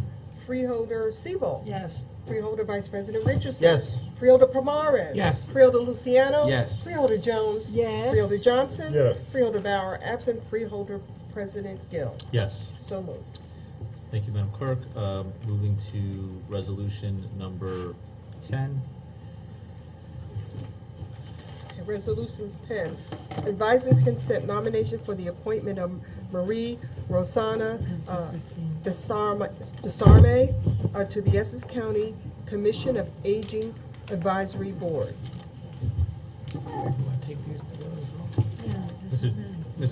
Yep. Thank you. Thanks, Mr. Sarver. Mr. Jackson, I think what we will do is we'll take resolutions 10 through 15 together. We can read 11 through 15 into record at a later time, and bring up the members of the Commission on Aging Advisory Board that are here with us tonight. Thank you. Mr. Jackson. Okay. Thank you, Mr. Freeholder President. My name is Michael Vieira, V-I-E-I-R-A. My title is Director of Special Transportation Services for the County of Essex. I'm shared between two divisions. One is Employment and Training, and the other second is Division of Senior Services. Tonight, I'm here with all senior services, so that's the hat I'm wearing tonight. Tonight, we have several people with advice and consent for nominations of appointment. We have Maria Rosario Desarme, we have Maria Zagra, we have Elizabeth McGrady, we also have Francis Shepard. I do not believe Janice Wagman is here. Oh, yeah, I'm sorry. So come on up, please. We do have Janice Ragland. I don't believe we have Joan Marie Reeves. I think that's the only one that's missing. Freeholders. We also have two other advisory council members here. Beverly Oliphant, who's the chairwoman of that committee, along with Linda Washington. They're just here to show support for the hopefully future members. Thank you. Yeah, call him up, please.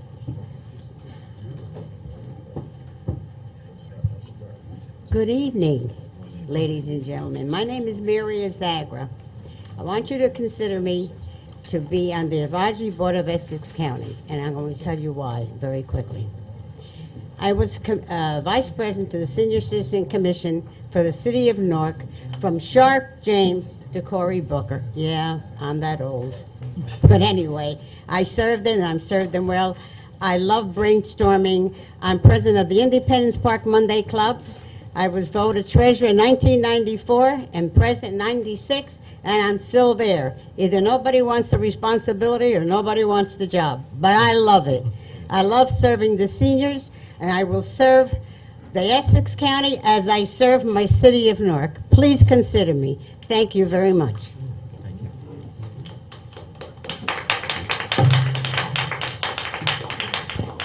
Good evening. My name is Elizabeth McGrady. I'm a lifelong resident of Newark, New Jersey. I am the current president of the Newark University Area Chapter AARP. I have been for the last 6 years. I also serve on the City of Newark Senior Commission. I would like to be a part of the Essex County Senior Commission to help further and improve the transportation and information for the disabled, which is very lacking in Essex County. So I hope that you will consider appointing me to be a part of this commission. Thank you.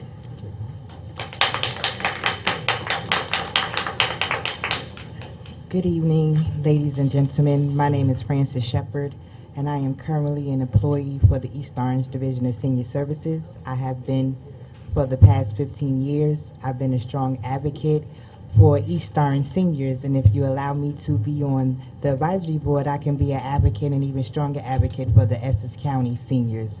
I help Essex County seniors anyway, so I might as well volunteer in a rightful manner and do it with my peers, and I hope you allow me to serve on this board. Thank you.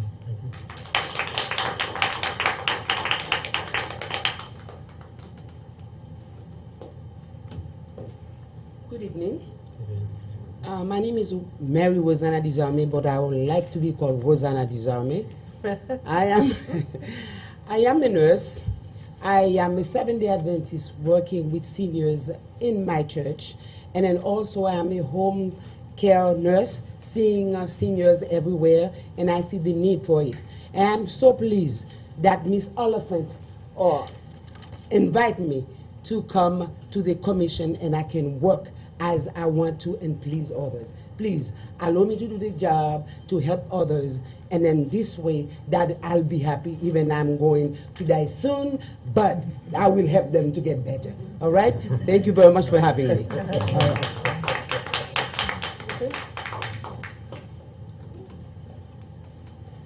Good evening. My name is Janet Wagman-Lemagne. I am a social worker, and I've been a social worker for about 4 months, but I'm a career changer. I went back to school to get my master's in social work at Rutgers University, but previously I had 30 years of experience as a corporate communications executive.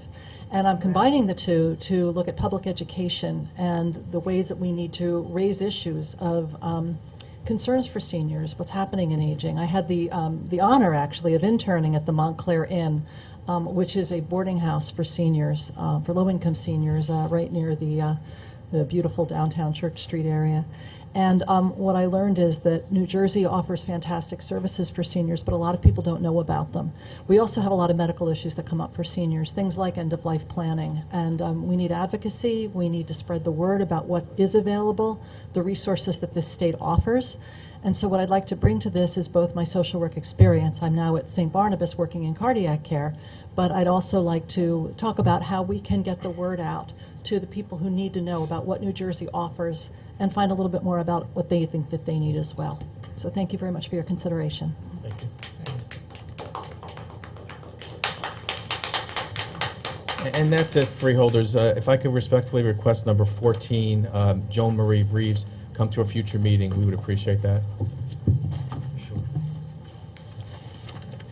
So before we take,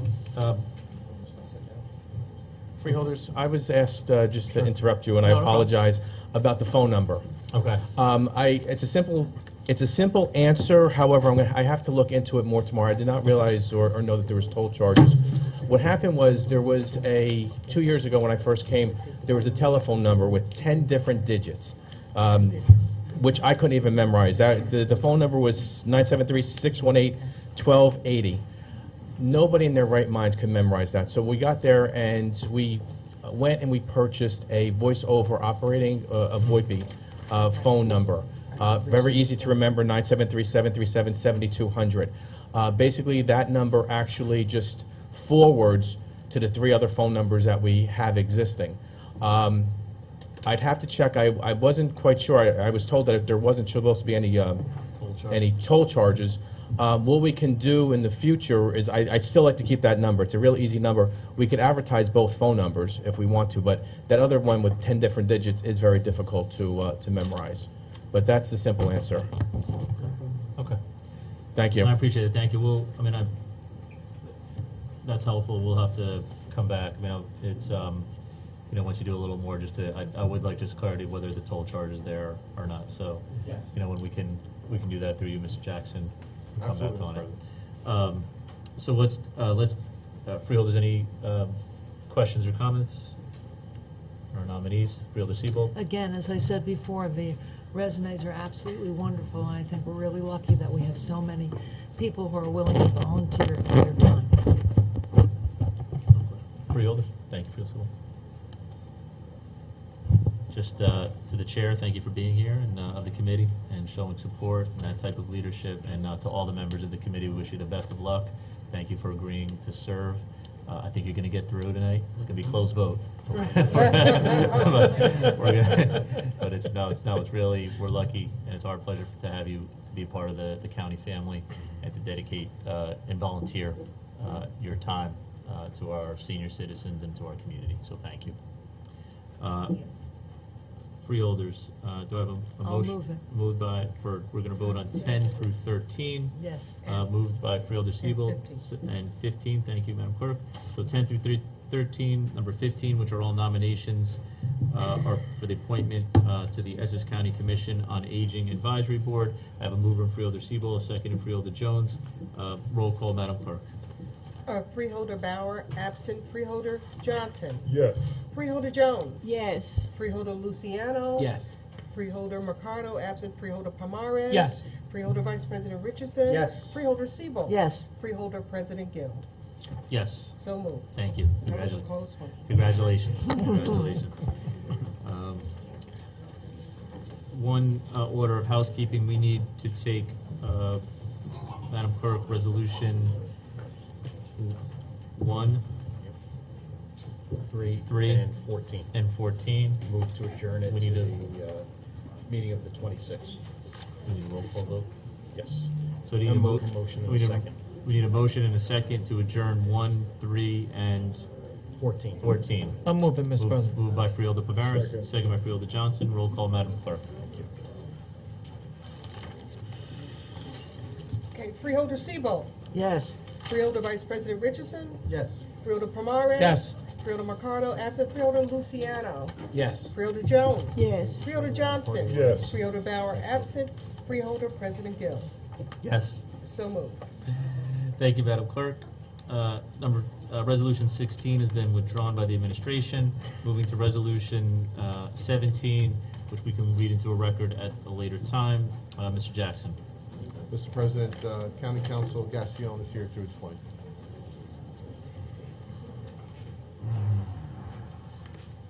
Good evening, freeholders. Courtney Gassion, Essex County Council. Through you, Mr. President. Resolution 17 is a request for approval of a contract award to RVM Data Storage. As the board is aware, we currently the plaintiffs in a litigation against Aetna Life Insurance Company. The county is seeking reimbursement for the overpayment of premium payments that were made between the years of 2010 and 2016.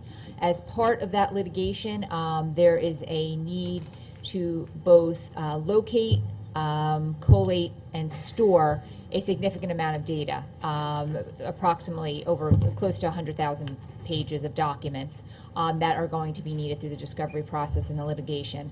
At this point, the county does not have the technological capability of providing those services as part of the litigation, so we are contracting out with RVM in order to provide this professional services on behalf of the county. Once the documents have been located, many of them have to be retrieved from hard drives on various computers. They'll be organized in such a fashion that they can use throughout the litigation, and then they will actually electronically store them for us until such time as they are no longer necessary. Thank you. It is, and I apologize, it's a one-year contract and an amount not to exceed $40,000. Thank you. Mr. Palavecchio? I do have a question. This company will be responsible for the data mining as well as the storage? Correct. And they prepare the documents for to turn over in discovery? That is correct. Okay. So I think this is just for the board's edification. This e-discovery has become more and more commonplace, and obviously it saves 100,000 sheets of paper, and it's exchanged digitally, which is a big savings. And here, not to put attorneys out of business, but you don't have an associate from a firm going through 100,000 pages at X dollars an hour. So it's a smart thing to do, and it's, like I said, it's becoming more and more commonplace. Who's against putting attorneys out of business? It's self-preservation. It's self-preservation. That was the cause, counsel. I'll be up there at the end of the meeting, speaking for us. Thank you, Mr. Palavecchio. Mr. McInerney? I have no questions, Mr. President. Freeholders? Do we have a mover and a second? Move it. Moved by Vice President Richardson. Second. Second by Freeholder Johnson. Roll call, Madam Clerk. Freeholder Sebo. Yes. Freeholder Vice President Richardson. Yes. Freeholder Pomares. Yes. Freeholder Mercado absent. Freeholder Luciano. Yes. Freeholder Jones. Yes. Freeholder Johnson. Yes. Freeholder Bauer absent. Freeholder President Gill. Yes. So moved. Thank you, Madam Clerk. Moving to Resolution 18, we'll read into the record at a later time. Mr. Jackson? Yes, Mr. President. As you know, we are moving to 3 new systems for time and attendance, finance, and also purchasing.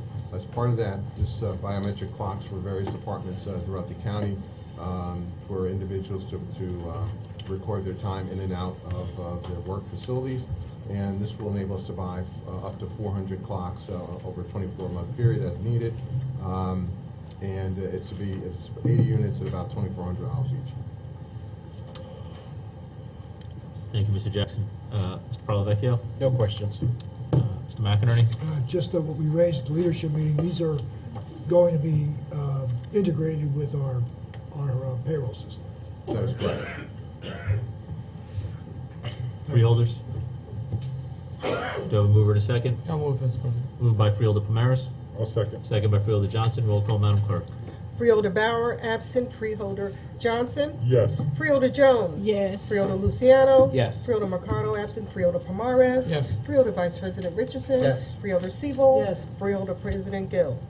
Yes. So moved. Just to say, I was just going to say the vendors here, Mr. President, should you? Rod is here. yeah, why don't we have the vendor come up? Just taking the time to be here. Good evening. Sharat Anamanani, I'm from Schuylkill. This is you have the best presentation of all time. you get to come up after the vote's already been taken. So, My apologies. no, that's okay. Thank you, Mr. Jackson. I don't know if there's any additional questions or comments, freeholders. Why don't you tell us a little bit about your company and the program? Sure. We at Scuba, we implement human resources, financial systems for the counties and the cities. So with the county, we already started implementing the time and attendance application, which kind of captures the employee's time and attendance. And as part of the items on the resolution are for the time clocks, which are needed to capture employees' times at various county locations. And the system will be integrated with your current payroll system. and I know we've already taken the vote, but just to say, I mean, I think it's made a big difference and will continue to make a big difference, this process, and how we keep our timesheets, keep our time, across all our departments, and looking forward to more efficiencies in how we execute the payroll as a result. So I think it's great work, and keep it up. So as a pilot, look, we implemented with 2 departments, and for the past 2 years, we did have some stats to see how much the county saved. The county has actually saved close to $250,000 of paper, just on the paper itself, Wow. not including the efficiencies and the. Did we lose any attorneys? We were visionary in our selection. People with signs in this space. Thank you. Thank you. No, we're looking forward to it, and as I said, I think that's why we discussed this in the leadership meeting. We're very excited about it, and it's real technology that's helping us, I think, take the next step in how we operate as a county. So we look forward to our continued relationship. Thank you. Thank you. Thank you, Mr. Jackson. Moving to resolutions 19 through 22, which are all in the Division of Community Action. We can read them into the record at a later time. Mr. Jackson. Thank you, Mr. President. Mr. Brown, Director of the Division, is here to address each of these items. Mr. Brown, we'll take them together as a vote so we can go through each one. All right, thank you. Good evening, freeholders, and my name is Maurice Brown, the Division Director for the Division of Community Action, and thank you for coming to Montclair this evening. This is the final installment for the Community Service Block Grant, CSBG, for the 3 CAP agencies that we have. This ends this year, the 2018 grant.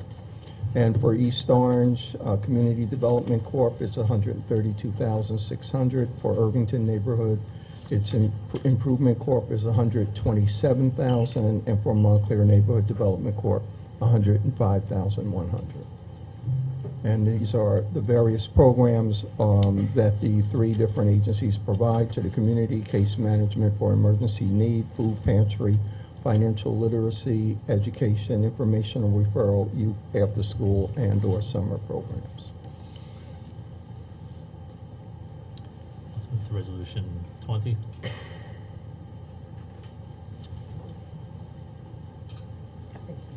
Oh, we went through 19, 20. Did we cover it all? That's 19 through 22? Yeah, through you, Mr. President, yes. Thank you, Mr. Brown. Mr. Paravecchio? No questions. No questions. Mr. McInerney? Freeholders? Questions, comments? Freeholder Siebold? Just a statement, Mr. Brown really does a wonderful job. Mr. Brown really does a wonderful job working for the county, and I want to thank you for all your great work. Well, thank you, Freeholder. Freeholders? Agree with Freeholder Siebold. Thank you, Mr. Brown, for your work. This is a great program, not just saying that because we're in Montclair tonight. but these programs are vital. I've had our opportunity to see many of the nonprofits who help execute, the services, and it's just very important part of what we do. So thank you, for your diligence. Thank you. That. Absolutely. I would like to say it is beyond just not me. It is my team that really works very hard in making sure that we complete our tasks. Thank you. Freeholders, do we have a mover? Move it. Second? I'll move it. Moved by Vice President Richardson, second by Freeholder Joe. Did you move it? Okay. I moved it. But I'll give in to Richard. No, you can have it. Moved by Wonderful. Freeholder Siebold, second by Vice President Richardson. Roll call, Madam Clerk. Freeholder Siebold. Yes. Freeholder Vice President Richardson. Yes. Freeholder Pomares. Yes. Freeholder Mercado absent. Freeholder Luciano. Yes. Freeholder Jones. Yes. Freeholder Johnson. Yes. Freeholder Bauer absent. Freeholder President Gill. Yes. So moved. Thank you, Madam Clerk. Moving to resolutions 23 through 27.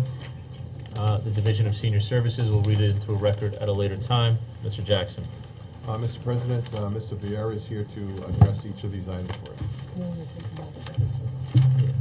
We can also work through these together. Thank you again, Michael Vieira, V-I-E-I-R-A, representing the Division of Senior Services today. Number 23 is basically just a budget insertion. We received money from the state for our Title IIIB grants, our area plan grant. This year was our RFP process that we went out, and we are beginning to conduct and finalize our awards for the next 3 years. That's number 23. You want me to continue, Freeholder? Please. Number 24 is a grant that we received from New Jersey Transit. It's federal funds that get funneled through New Jersey Transit and awarded to various counties and not-for-profits around the state. We applied for $120,000. We're receiving $120,000. All of that money goes for operations. There's no administration at all. That all goes back into the transportation program. Number 25 and 26 is a grant to, it's inserting money, and it's also, I guess, awarding money to Krill. This is just for education, pamphlets, and just basically information for our farmers market. There's pamphlets how to prepare the food, what kind of fruits go with vegetables. It's just information. That's all that one is. In regard to number 27, this is for a vehicle. We were awarded, the division was awarded money from the Community Development Block Grant through the Division of Housing and Community Development. Our 26-passenger bus right now that we have should no longer be on the road. It can be on the road for smaller trips. However, it needs to be replaced. It can't do the everyday transportation, so we needed to replace that. We applied for a grant, Community Development Block Grant. We received it. We have to match it by 25%. Our scatter TAP, our Senior Citizens and Disabled Residents Transportation Assistance Program, which some people refer to as casino revenue, will match at 25%. This vehicle is being awarded through purchasing to Aurora Bus Sales. Vecchio? Yeah, Mr. Vieira, just two questions. On number 23, the budget insertion from the state of New Jersey, how does that award compare to last year or prior years? I do not know. If you don't mind, I could ask Director DeVore to get that information for you. Okay. And 27, we believe it's the same. the same? It's the same. Okay. And 27, the bus, am I correct that that's completely grant funded, even the matches? It's 100% grant funded, yes. Okay, thank you. Okay. Mr. McInerney? On number 24, what was the match on it? Was that a match with that? Yeah, it was 50%, right? No, I'm sorry. No, yes, it's 50%. However, it's we'll also match that with scatter tap casino revenue. Okay, So there's no county dollars involved at all. just in kind. It's just don't call it in kind. It's we receive money from casino revenue. However, New Jersey Transit allows us to match the federal portion, which is $120,000, with the casino revenue. So there's no cost. There's really no cost. No, we're just we just have to switch some of the rides from one grant to another grant. Bela Siebel? Thank you. Again, I'd like to state that we're very lucky that we have Michael Vieira, who does such a wonderful work in transportation, and we're known throughout the state. He's currently the statewide president of the New Jersey Council on Special Transportation, and I believe there are over 500 members from Yes. New Jersey. So we are well known throughout the state, and that's because of all the work that Michael Vieira does. Thank you, Freeholder. Thank you. Freeholders, additional questions or comments? Do I have a motion? I'll move it. Great, to take 23 through 27, moved by Freeholder Siebel. Do I have a second? Second by Freeholder Pomeroy. Roll call, Madam Clerk. Freeholder Siebel. Yes. Freeholder Vice President Richardson. Yes. Freeholder Pomares. Yes. Freeholder Mercado, absent. Freeholder Luciano. Yes. Freeholder Jones. Yes. Freeholder Johnson. Yes. Freeholder Bauer absent. Freeholder President Gill. Yes. So moved. Thank you, Madam Clerk. I'm going to move to resolutions 28 through 31. It's the Department of Economic Development, Training, and Employment. Can read them into a record at a later time. Mr. Jackson. Mr. President, Mr. Mumford, Director Mumford is here to address these items. Yeah. Good evening. Good evening.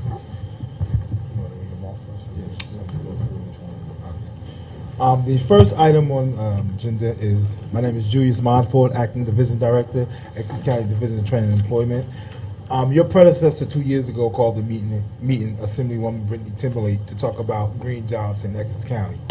At that time we met, we discussed what green jobs would be in Essex County, and eventually the United States EPA offered an RFP for environmental grants. We are the only area in this region to receive the little bit of money here tonight, $200,000, because the federal government decided that that would be enough for a 3-year contract that starts August 1st, 2018 through July 31st, 2021. So it's a 3-year contract. We are expected to serve individuals who are 18 years of age. The number of participants we are expected to serve will be 60. These 60 individuals will receive training, 86 hours of hands-on training in OSHA construction, health and safety, OSHA HAZWOPER, OSHA confined space, supported scaffolding, disaster training, CPR, and the individuals who will be eligible will be all the clients that we serve through the One Stop, Workforce New Jersey, WIOA, WDP. We have 3 partners who partnered with us on this grant: Ironbound Community Corporation, Essex County College, 4, Essex County Vocational Technical Schools, and Hands Inc. out of Orange. These partners will be providing the training for us on site. We will meet with them in the next 2 weeks. The types of jobs that they will be applying for that will look to employ our clients will be an environmental technician, building maintenance, construction laborers, hazardous material removal workers, water, fire cleanup, restoration work, solid waste, recycling workers, pest control, equipment operator, truck driver, registered apprentice in plumbing, HVAC, and construction. We have met with several employers that have informed us that they will be employers for our individuals once they complete the training. Gotham Pest Control, RI Environmental Staffing, Matrix New World, New Jersey Community Capital, Hampton Clark Analytical, joint meeting of Essex County and Union Counties which deal with wastewater, and Passaic Valley Water Sewage. We did reach out to, we will be reaching out also to Local Laborers 55. We had a conversation last week to confirm that they will be coming on board. Other employers who also hire in the areas that we work with will be Clean Harbors, Western Pest Control, Suburban Disposal, ServPro, and the Charlotte Group. The grant is only $200,000. We are not allowed to pay any salaries out of this grant. It does not affect the capital budget. It's strictly used as a reimbursement to employ individuals who are looking to do green jobs. That is the EPA grant that we have before you tonight. Any questions? Freeholder Richardson. Kind of disappointed not to see IYO not being a part of this grant.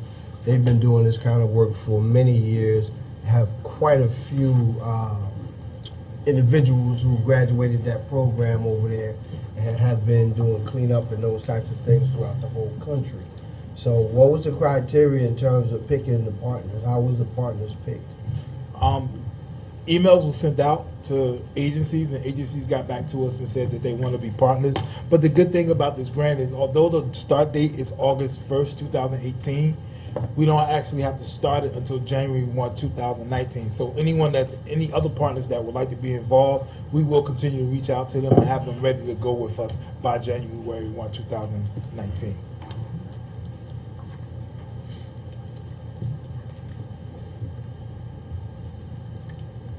Real. Okay. Freeholder Siebel. Thank you. Again, I know Mr. Mumford for a very long time, and we've got another wonderful worker for Essex County. and we are really very fortunate that we have so many terrific employees. Thank you. Julie. Thank you. Additional question, Mr. Provecchio? No question. Ms. McInerney? No questions. Okay. Why don't we Moving to item 29. This is a grant from the New Jersey Department of Labor to provide cost reimbursement services to our staff where we have Work First New Jersey clients, which are TANF recipients who are in college. For every client that we put in college, this grant gives us $750 towards our staffing salary. So at $24,075, I believe that comes out to about 23 clients. So for each client, each TANF client that we have that's going forward to get their associate's degree or their 4-year degree, we are giving $750 towards the staff salary for these individuals. That is what this grant is for Smart Steps. It's for college TANF students who goes to college, and our counselors who counsel them and works with them while they're in college. Okay, let's move to resolution number 30. Resolution 30, 2017, we released the RFP for Workforce Innovation Act for youth participants aged 16 to 24. That RFP gave us the option to renew a year afterwards, which the RFP ended. We decided that these programs, because of the way Workforce Innovative Opportunity Act is structured, it requires the vendors to continue working with these youth even after they complete the program. These 3 vendors have been very successful in working with us with our mentorship programs, helping our students acquire their GED, helping our students acquire their advance their adult business education. And this grant these contracts will be 1 year to continue serving the Essex County youth between the ages of 16 and 24. As you know, it is difficult. This is a difficult population to serve because in order for them to be eligible, they first have to drop out of the local high school before we can even begin to work with them. And what we're trying to do is capture these individuals and talk to the Board of Education throughout the county saying, hey, before this child walks out your door and you allow them because they're 16 and legally they can drop out, let us work with them. Let them come to the One Stop. We have an incentive program where if they come into a job readiness program or educational program, if they stay for the entire time, we give them a stipend of $350. If they get their high school diploma while they're in the program, they get $1,000. So we give them incentives to work towards becoming productive citizens in the county, and these are the youth programs that we will be funding going forward this year. Any questions? 31.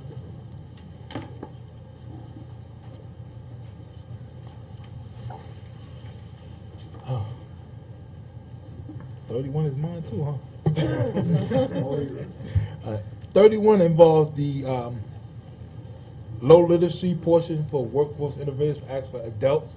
These are individuals who come through from out the county who are lacking adult-based education and do not qualify on the TABE test. I mean, they have tested below 9. In order to go into a vocational training under the federal guidelines for Workforce Innovation Act, you have to get a 9.0 on your reading or a 9.0 on your math. JVS has offered that service to these individuals to help them improve and move their scores up, and this is what JVS will be doing for us going forward at $30,000.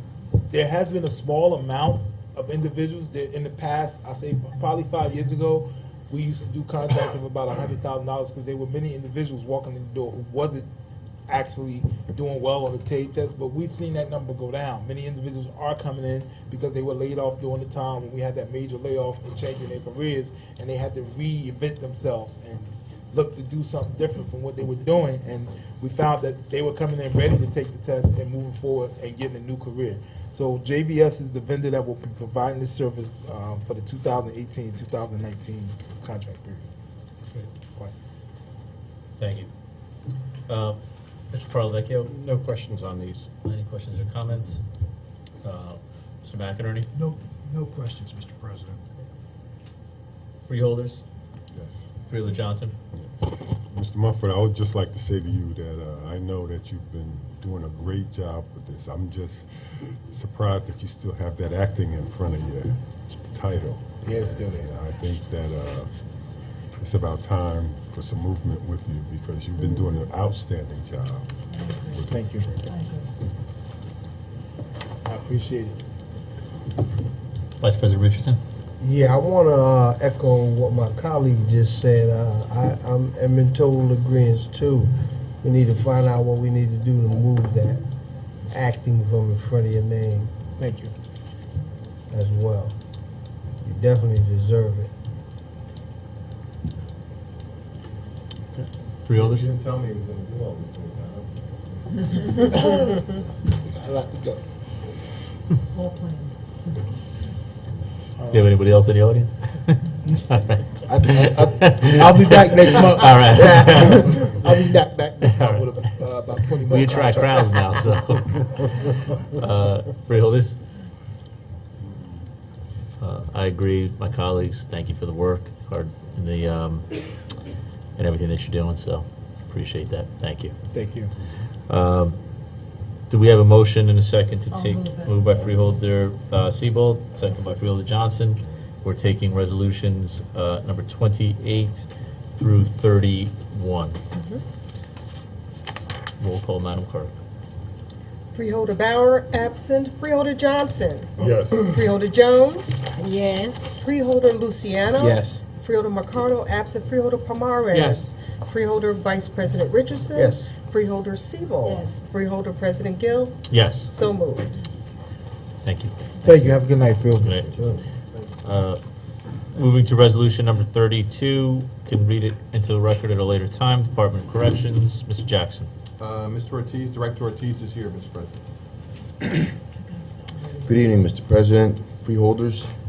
I'm here to advocate for resolution number 32, which is a contract, two-year contract for the purchases of sundry types of sporting equipment, games, all types of different recreational items for the entertainment of county inmates, federal inmates, detainees, etc., which is a very important part of our recreational program at the institution.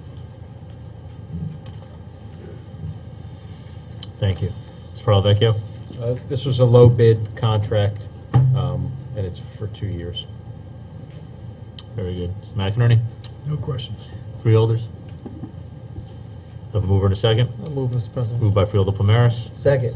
second by Vice President Richardson. Roll call, Madam Clerk. Freeholder Siebel. Yes. Freeholder Vice President Richardson. Yes. Freeholder Pomares. Yes. Freeholder Mercado, absent. Freeholder Luciano. Yes. Freeholder Jones. Yes. Freeholder Johnson, absent. Freeholder Bauer, absent. Freeholder President Gill.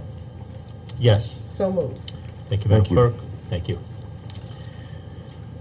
Moving to resolution 33, and you know what, we're going to do 33, 39. 39, and 40, which I think are all parks and rec. We can read it into the record at a later time. Mr. Jackson. Thank you, Mr. President. Mr. Zates is here to address each of these items. Joshua Zates, Essex County Parks. Good evening, Mr. President and freeholders. Number 33 is for the General Electric contract that would cover the entire Essex County Park system, various buildings and what have you. And we do have a representative here.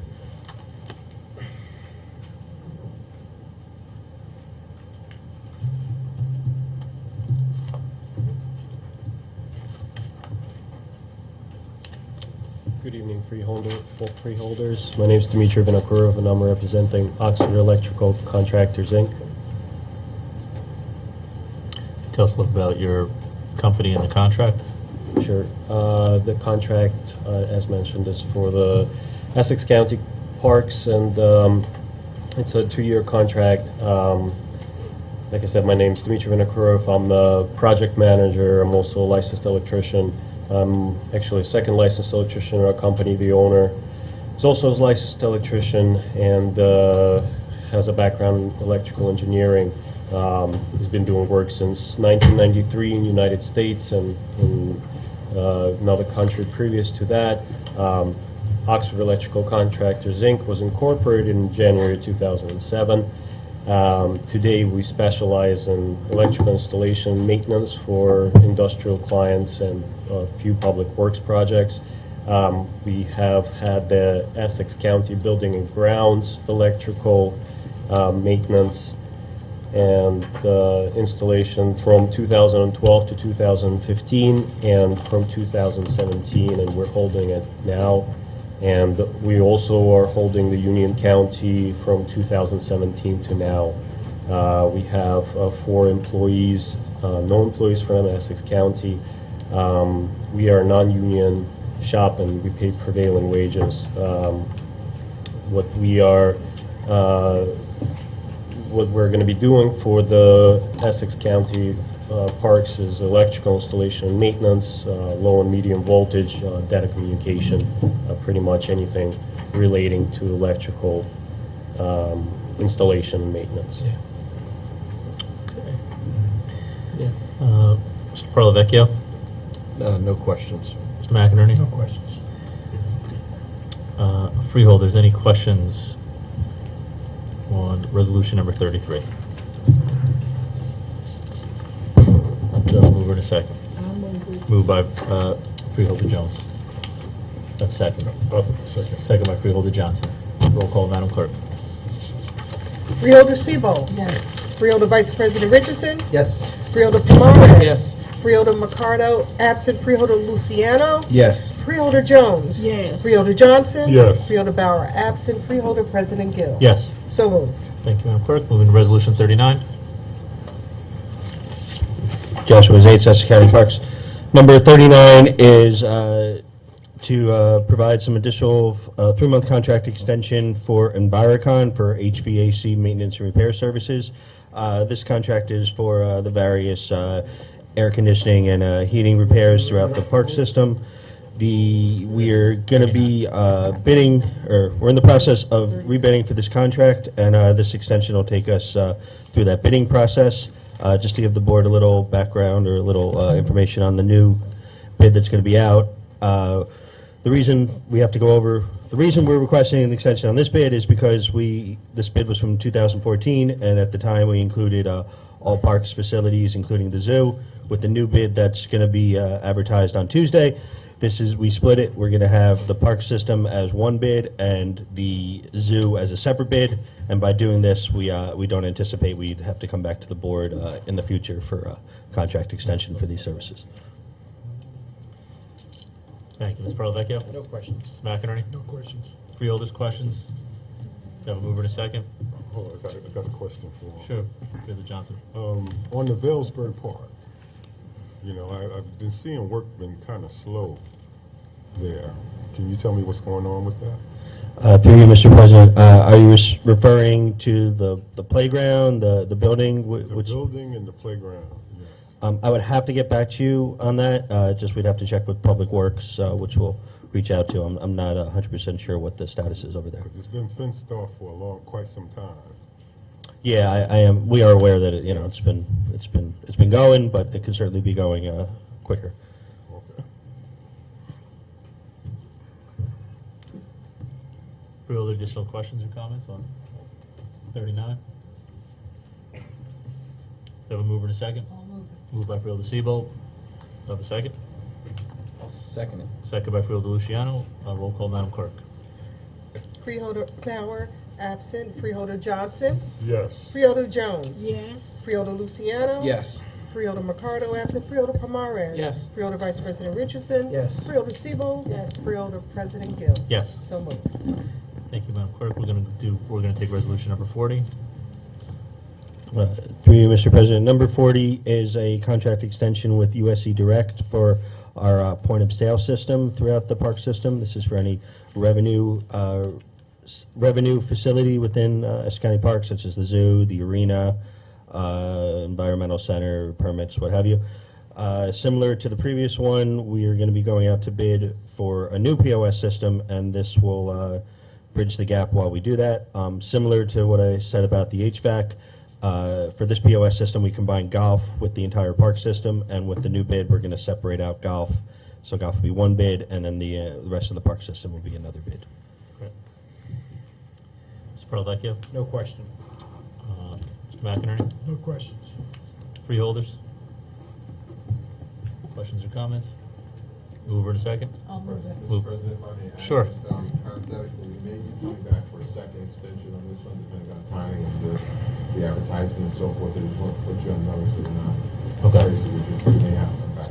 Got it. I'll move it. Moved by Freeholder Seabold. Second. Second by Freeholder Pomaris. Roll call, Madam Clerk. Freeholder Seabold. Yes. Freeholder Vice President Richardson. Yes. Freeholder Pomares. Freeholder Mercado, absent. Freeholder Luciano. Yes. Freeholder Jones. Yes. Freeholder Johnson. Yes. Freeholder Bauer, absent. Freeholder President Gill. Yes. So moved. Thank you. Thank you. Have a good evening. Two. Can we move to resolution number 34? Madam Clerk, can you please read it? Resolution 34, Department of Administration and Finance, Office of Purchasing, contract awards to the 3 lowest responsive and responsible bidders per item on a unit cost basis to furnish and deliver silkscreen and embroidered T-shirts September 4th, 2013 through September 3rd, 2020, amount not to exceed $220,000. Thank you. Mr. Jackson. Mr. Coulter. Thank you. Mr. President, we received 5 potential bidders. We gave 3 contracts out to Drew and Rogers of Fairfield, New Jersey, Uniform State of America for Union, and UniFirst Corp. In Pennsylvania. These are for embroidered shirts, T-shirts that various departments use for events, etc. And the bid is not to exceed $220,000. Last year we spent $209,000 in, various shirts and other things. Mr. Paladecchio. No questions. Mr. McInerney. I have no questions. Freeholders.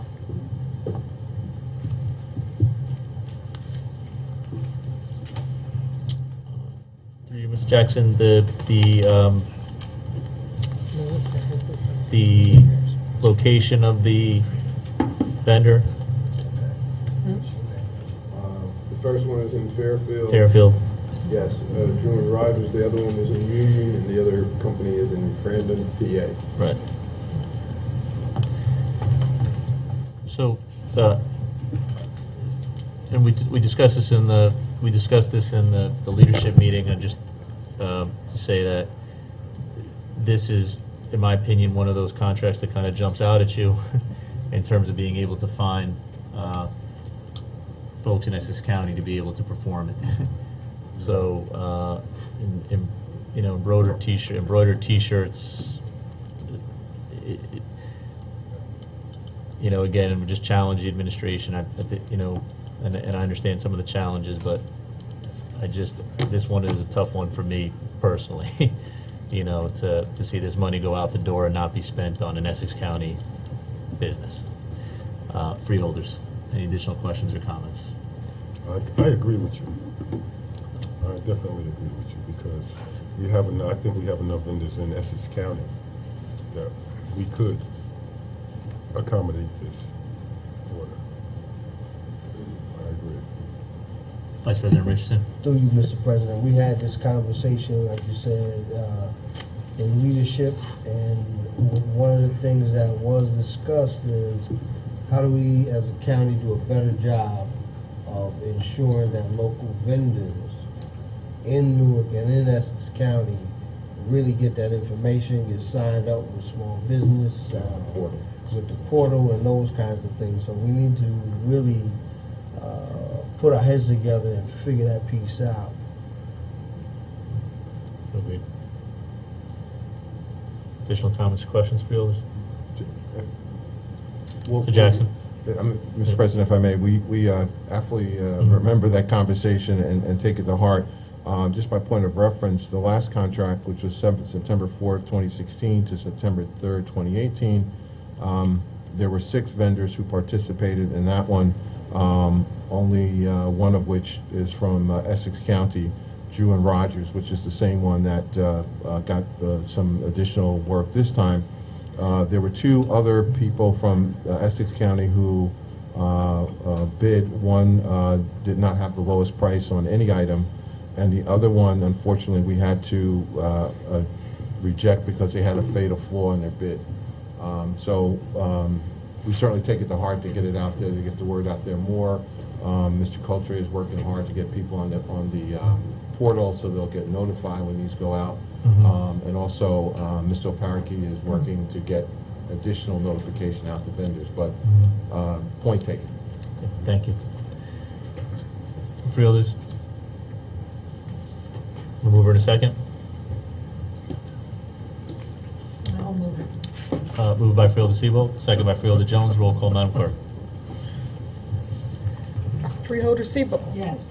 Freeholder Vice President Richardson. Yes. Freeholder Pomares. Yes. Freeholder Mercado, absent Freeholder Luciano. Yes. Freeholder Jones. Yes. Freeholder Johnson. Yes. Freeholder Bauer, absent Freeholder President Gill. Yes. So moved. Thank you, Madam Clerk. Moving to 35, let's do resolutions 35, 36, and 38. I believe are all public works. Mr. Jackson. Yes, Mr. President. Mr. Tremasian is here to address each of these items.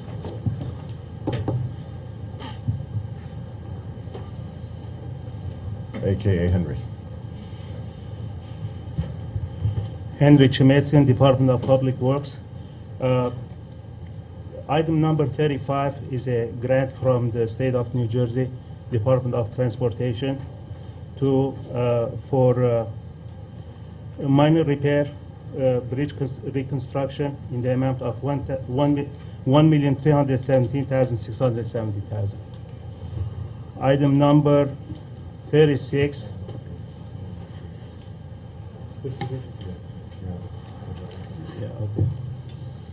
This is for culverts, a small bridge replacement in Milberg Township, Roseland, Orange, and Bloomfield.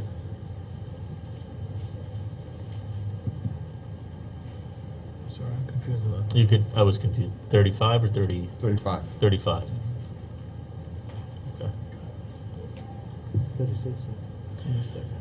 Item number 36 is a grant from State of New Jersey Department of Transportation for the replacement of Dougal Place Bridge in West Caldwell over Cane Brook in the amount of $1 million. Okay.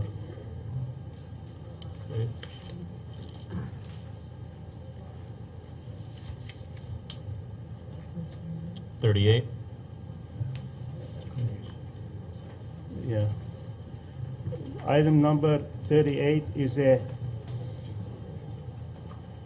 project for construction of a new deck, and Comito Associate is the consultant. He's here to answer any questions. Good evening, freeholders. I'm Lori Shabarazzi. I'm a partner of the firm Comito Associates. We're located at 23 Warren Street in Newark, where we've been for over 30 years. Our firm is actually, our office is within walking distance of the Hall of Records site. We've designed several projects and improvements on the Hall of Records site over the past years. We're excited about having another project there. And this particular one is for the new parking garage. There's already one on the site, which we designed, it seems like 2 years ago, but it's probably 10. And typically these parking garage structures are precast concrete structures similar to the one that's there, and I believe that's probably similar to the one we'll be designing for the site, should we be voted in favor of. Okay, thank you. Moving back, so resolutions 35 through 36 and 38. Mr. Parlavecchio? Just a quick question on 38 on the parking deck. Is that going to be located where there's currently surface parking adjacent to the other garage? The site we're looking at now is the triangular parking lot, which is on on the West Market side. Street, okay. I don't know, there's been discussions about looking at both sides. We've been looking at both areas. Okay, so the site isn't I don't know if the final location is determined, but I'm sure we'll look at both sides to look at all options. Thank you. Freeholders? Okay. Freeholder Siebel. Thank you. Toledo Associates has done wonderful work for the county in the past, and I think this is a much-needed development that will have additional parking space right near the Hall of Records, which is very much needed at this time. Thank you. Mr. McInerney. I don't have any questions. Mr. President. Freeholder Palmares. Thank you, Mr. President. Number 35, I just want a little bit of clarity because I don't see it in my packet. Sir, you had mentioned some bridges on number 35. You had mentioned several towns, one of which being Bloomfield. Can you repeat those again? I don't seem to have the specific areas in my packet. Henry Mason, Department of Public Works. The minor bridge construction is one is in Milberg. Okay. One is in Roseland. Okay. One is in Orange. And the last one is in Bloomfield. Okay, could you tell me which is the one in Bloomfield? On Locust Street, over Lloyd Brook. Lloyd Brook? Yes, on Locust Street. Locust Street. Locust Street. So has the scope of work been identified yet, or is it just general?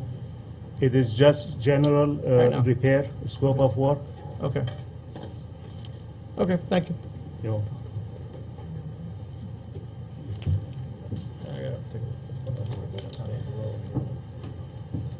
Freeholders.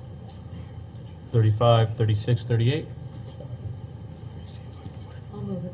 Moved by Freeholder Siebel. Second by Freeholder Luciano. Roll call, Madam Clerk. Freeholder Bauer, absent. Freeholder Johnson. Yes. Freeholder Jones. Yes. Freeholder Luciano. Yes. Freeholder Mercado, absent. Freeholder Palmares. Freeholder Vice President Richardson. Yes. Freeholder Siebel. Freeholder President Gill. Yes. So moved. Moving to resolution number 37.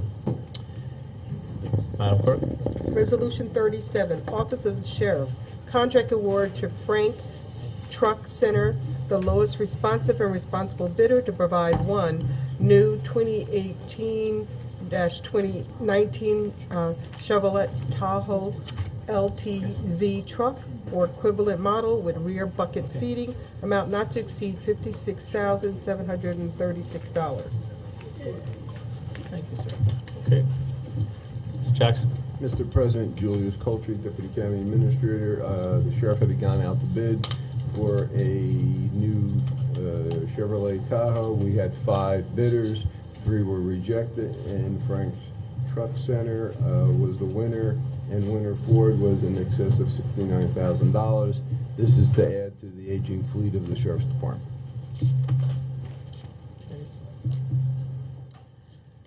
No questions. Mr. McInerney. No questions. Freeholders. Freeholder Vice President Richardson. It's just to add to the fleet. Who's going to be operating it? Most likely executive protection. Thank you.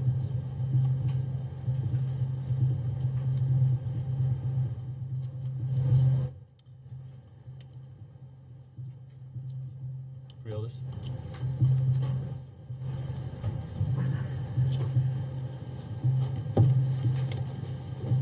I'll move it. Moved by Freeholder. Second. Second by Freeholder Palmares. Roll call, Madam Clerk. Freeholder Siebel, absent. Freeholder Vice President Richardson. Yes. Freeholder Palmares. Yes. Freeholder Mercado, absent. Freeholder Luciano. Yes. Freeholder Jones. Yes. Freeholder Johnson. Yes. Freeholder Bauer, absent. Freeholder President Gill. Yes. So moved. Thank you, Madam Clerk. Moving to resolution number 41. We can read it to the record at a later time. Mr. Jackson. Yes, Mr. President, Mr. Serio is here, winner of the Patience Award, I guess. For the unions. The Patience Award. There was no way to, we tried. We're sorry.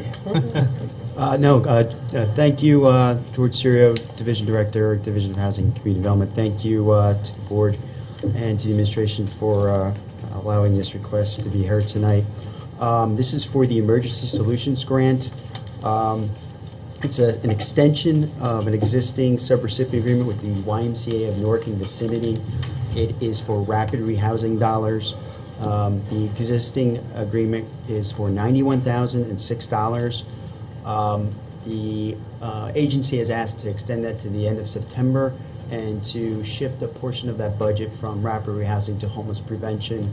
As they're administering this grant, they're noticing that there's a need for homeless prevention assistance, and they need to move around $31,000 over to that category. So we wanted to bring it back before you tonight and extend that agreement.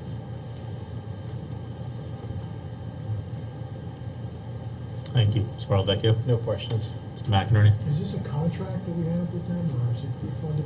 It's a subrecipient agreement. It was reprogrammed. Another agency gave the dollars back to us. The grant, if it's not utilized, HUD will recapture those dollars. The Y was selected based upon their past performance on rapidly, not to use the term again, but rapidly getting the assistance out to those that qualify and need it. You can change the terms of the grant without the approval of the grantor? When you say Well, you're changing it, from what I understand, the resolution seems to be changing the purpose of the grant. under the HUD regulation, the rapid rehousing homeless prevention is the same activity. So if we were to, in HUD's eyes, it's not a change because as an office, we can fund either activity under that grant. When we presented this last time to the board, the previous recipient had the funds established for rapid rehousing only, so the transfer was, that's why we presented it that way. But they have identified the need to change the budget is really what it is, a budget change. That's all it is. Okay.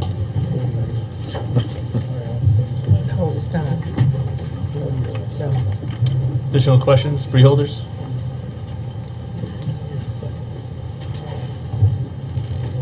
Some housekeeping, essentially. Yes. Okay. Thank you. Do I have a mover and a second? I'll move, Mr. President. Moved by Freeholder Palmaris. Second. Second by Freeholder Johnson. Roll call, Madam Clerk. Freeholder Bauer, absent. Freeholder Johnson. Yes. Freeholder Jones. Yes. Freeholder Luciano. Yes. Freeholder Mercado, absent. Freeholder Palmares. Yes. Freeholder Vice President Richardson. Yes. Freeholder Siebel. Yes. And Freeholder President yes Gill. vote for 40, for me also. Or, I'm not sure. Okay. Mr. President, I'm not sure which one she missed, so it's yes for. 40. She missed 40? I missed 40. Okay. So I'm voting yes on 41 and 40. Okay.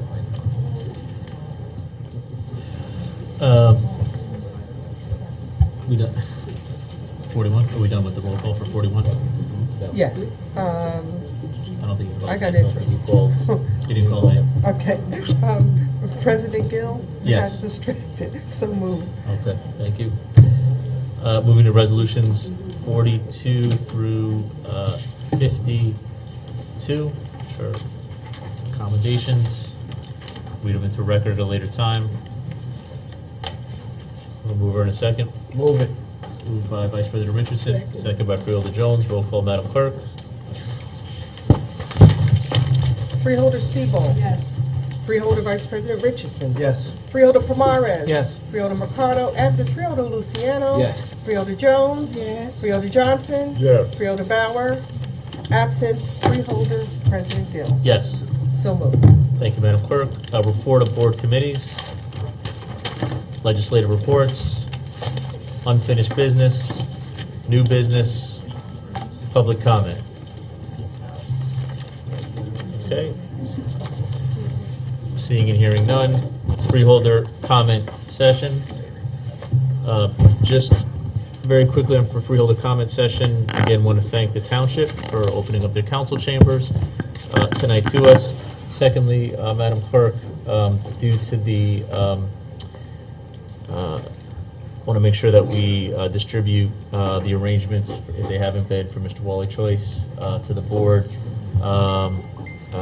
for his funeral. Okay. and services. Also, as a result, the funeral is at the same time as a planned NJAC board meeting. I'm going to attend the funeral and on Friday, which means I will not be able to attend the NJAC meeting. So if the alternates want to attend the NJAC meeting on Friday in Trenton, we just have to notify the alternates and we'll notify NJAC. I thought I was going to get through, I was close, Freeholder Siebold. I thought I was going to get through the whole year with perfect attendance. But next the Wednesday, the 26th, is back to school night. So Freeholder, Vice President Richardson, I don't know if your schedules, if you're here on the 26th on our next meeting, but it'll be all you. You got the chair. So Back to school comes first. back to school comes first. So, are there any other additional Freeholder comments? Freeholder President. Sure, Freeholder. Just really quickly, I wanted to let the rest of the freeholders know, I believe tomorrow you'll receive a memo. They're going to have a demonstration of the new voting machines at 1 o'clock on Friday. No, that's been canceled. Been changed. That's been changed? No, so I know some of the freeholders haven't been notified at all. Maybe Mr. Jackson, we could find out if that's rescheduled or when or what's going on. Some people knew, some didn't, you know, it just... Yeah, I think that, through you, Mr. President, I think that there was communication with Ms. Baugh about that meeting, and I do believe she's rescheduling it to sometime next week. Okay. I believe she should inform you, absolutely, but we will do our best. Okay, thank you. Any additional Freeholder comments? Okay, motion to adjourn? Thank you. Meeting adjourned. Thank you.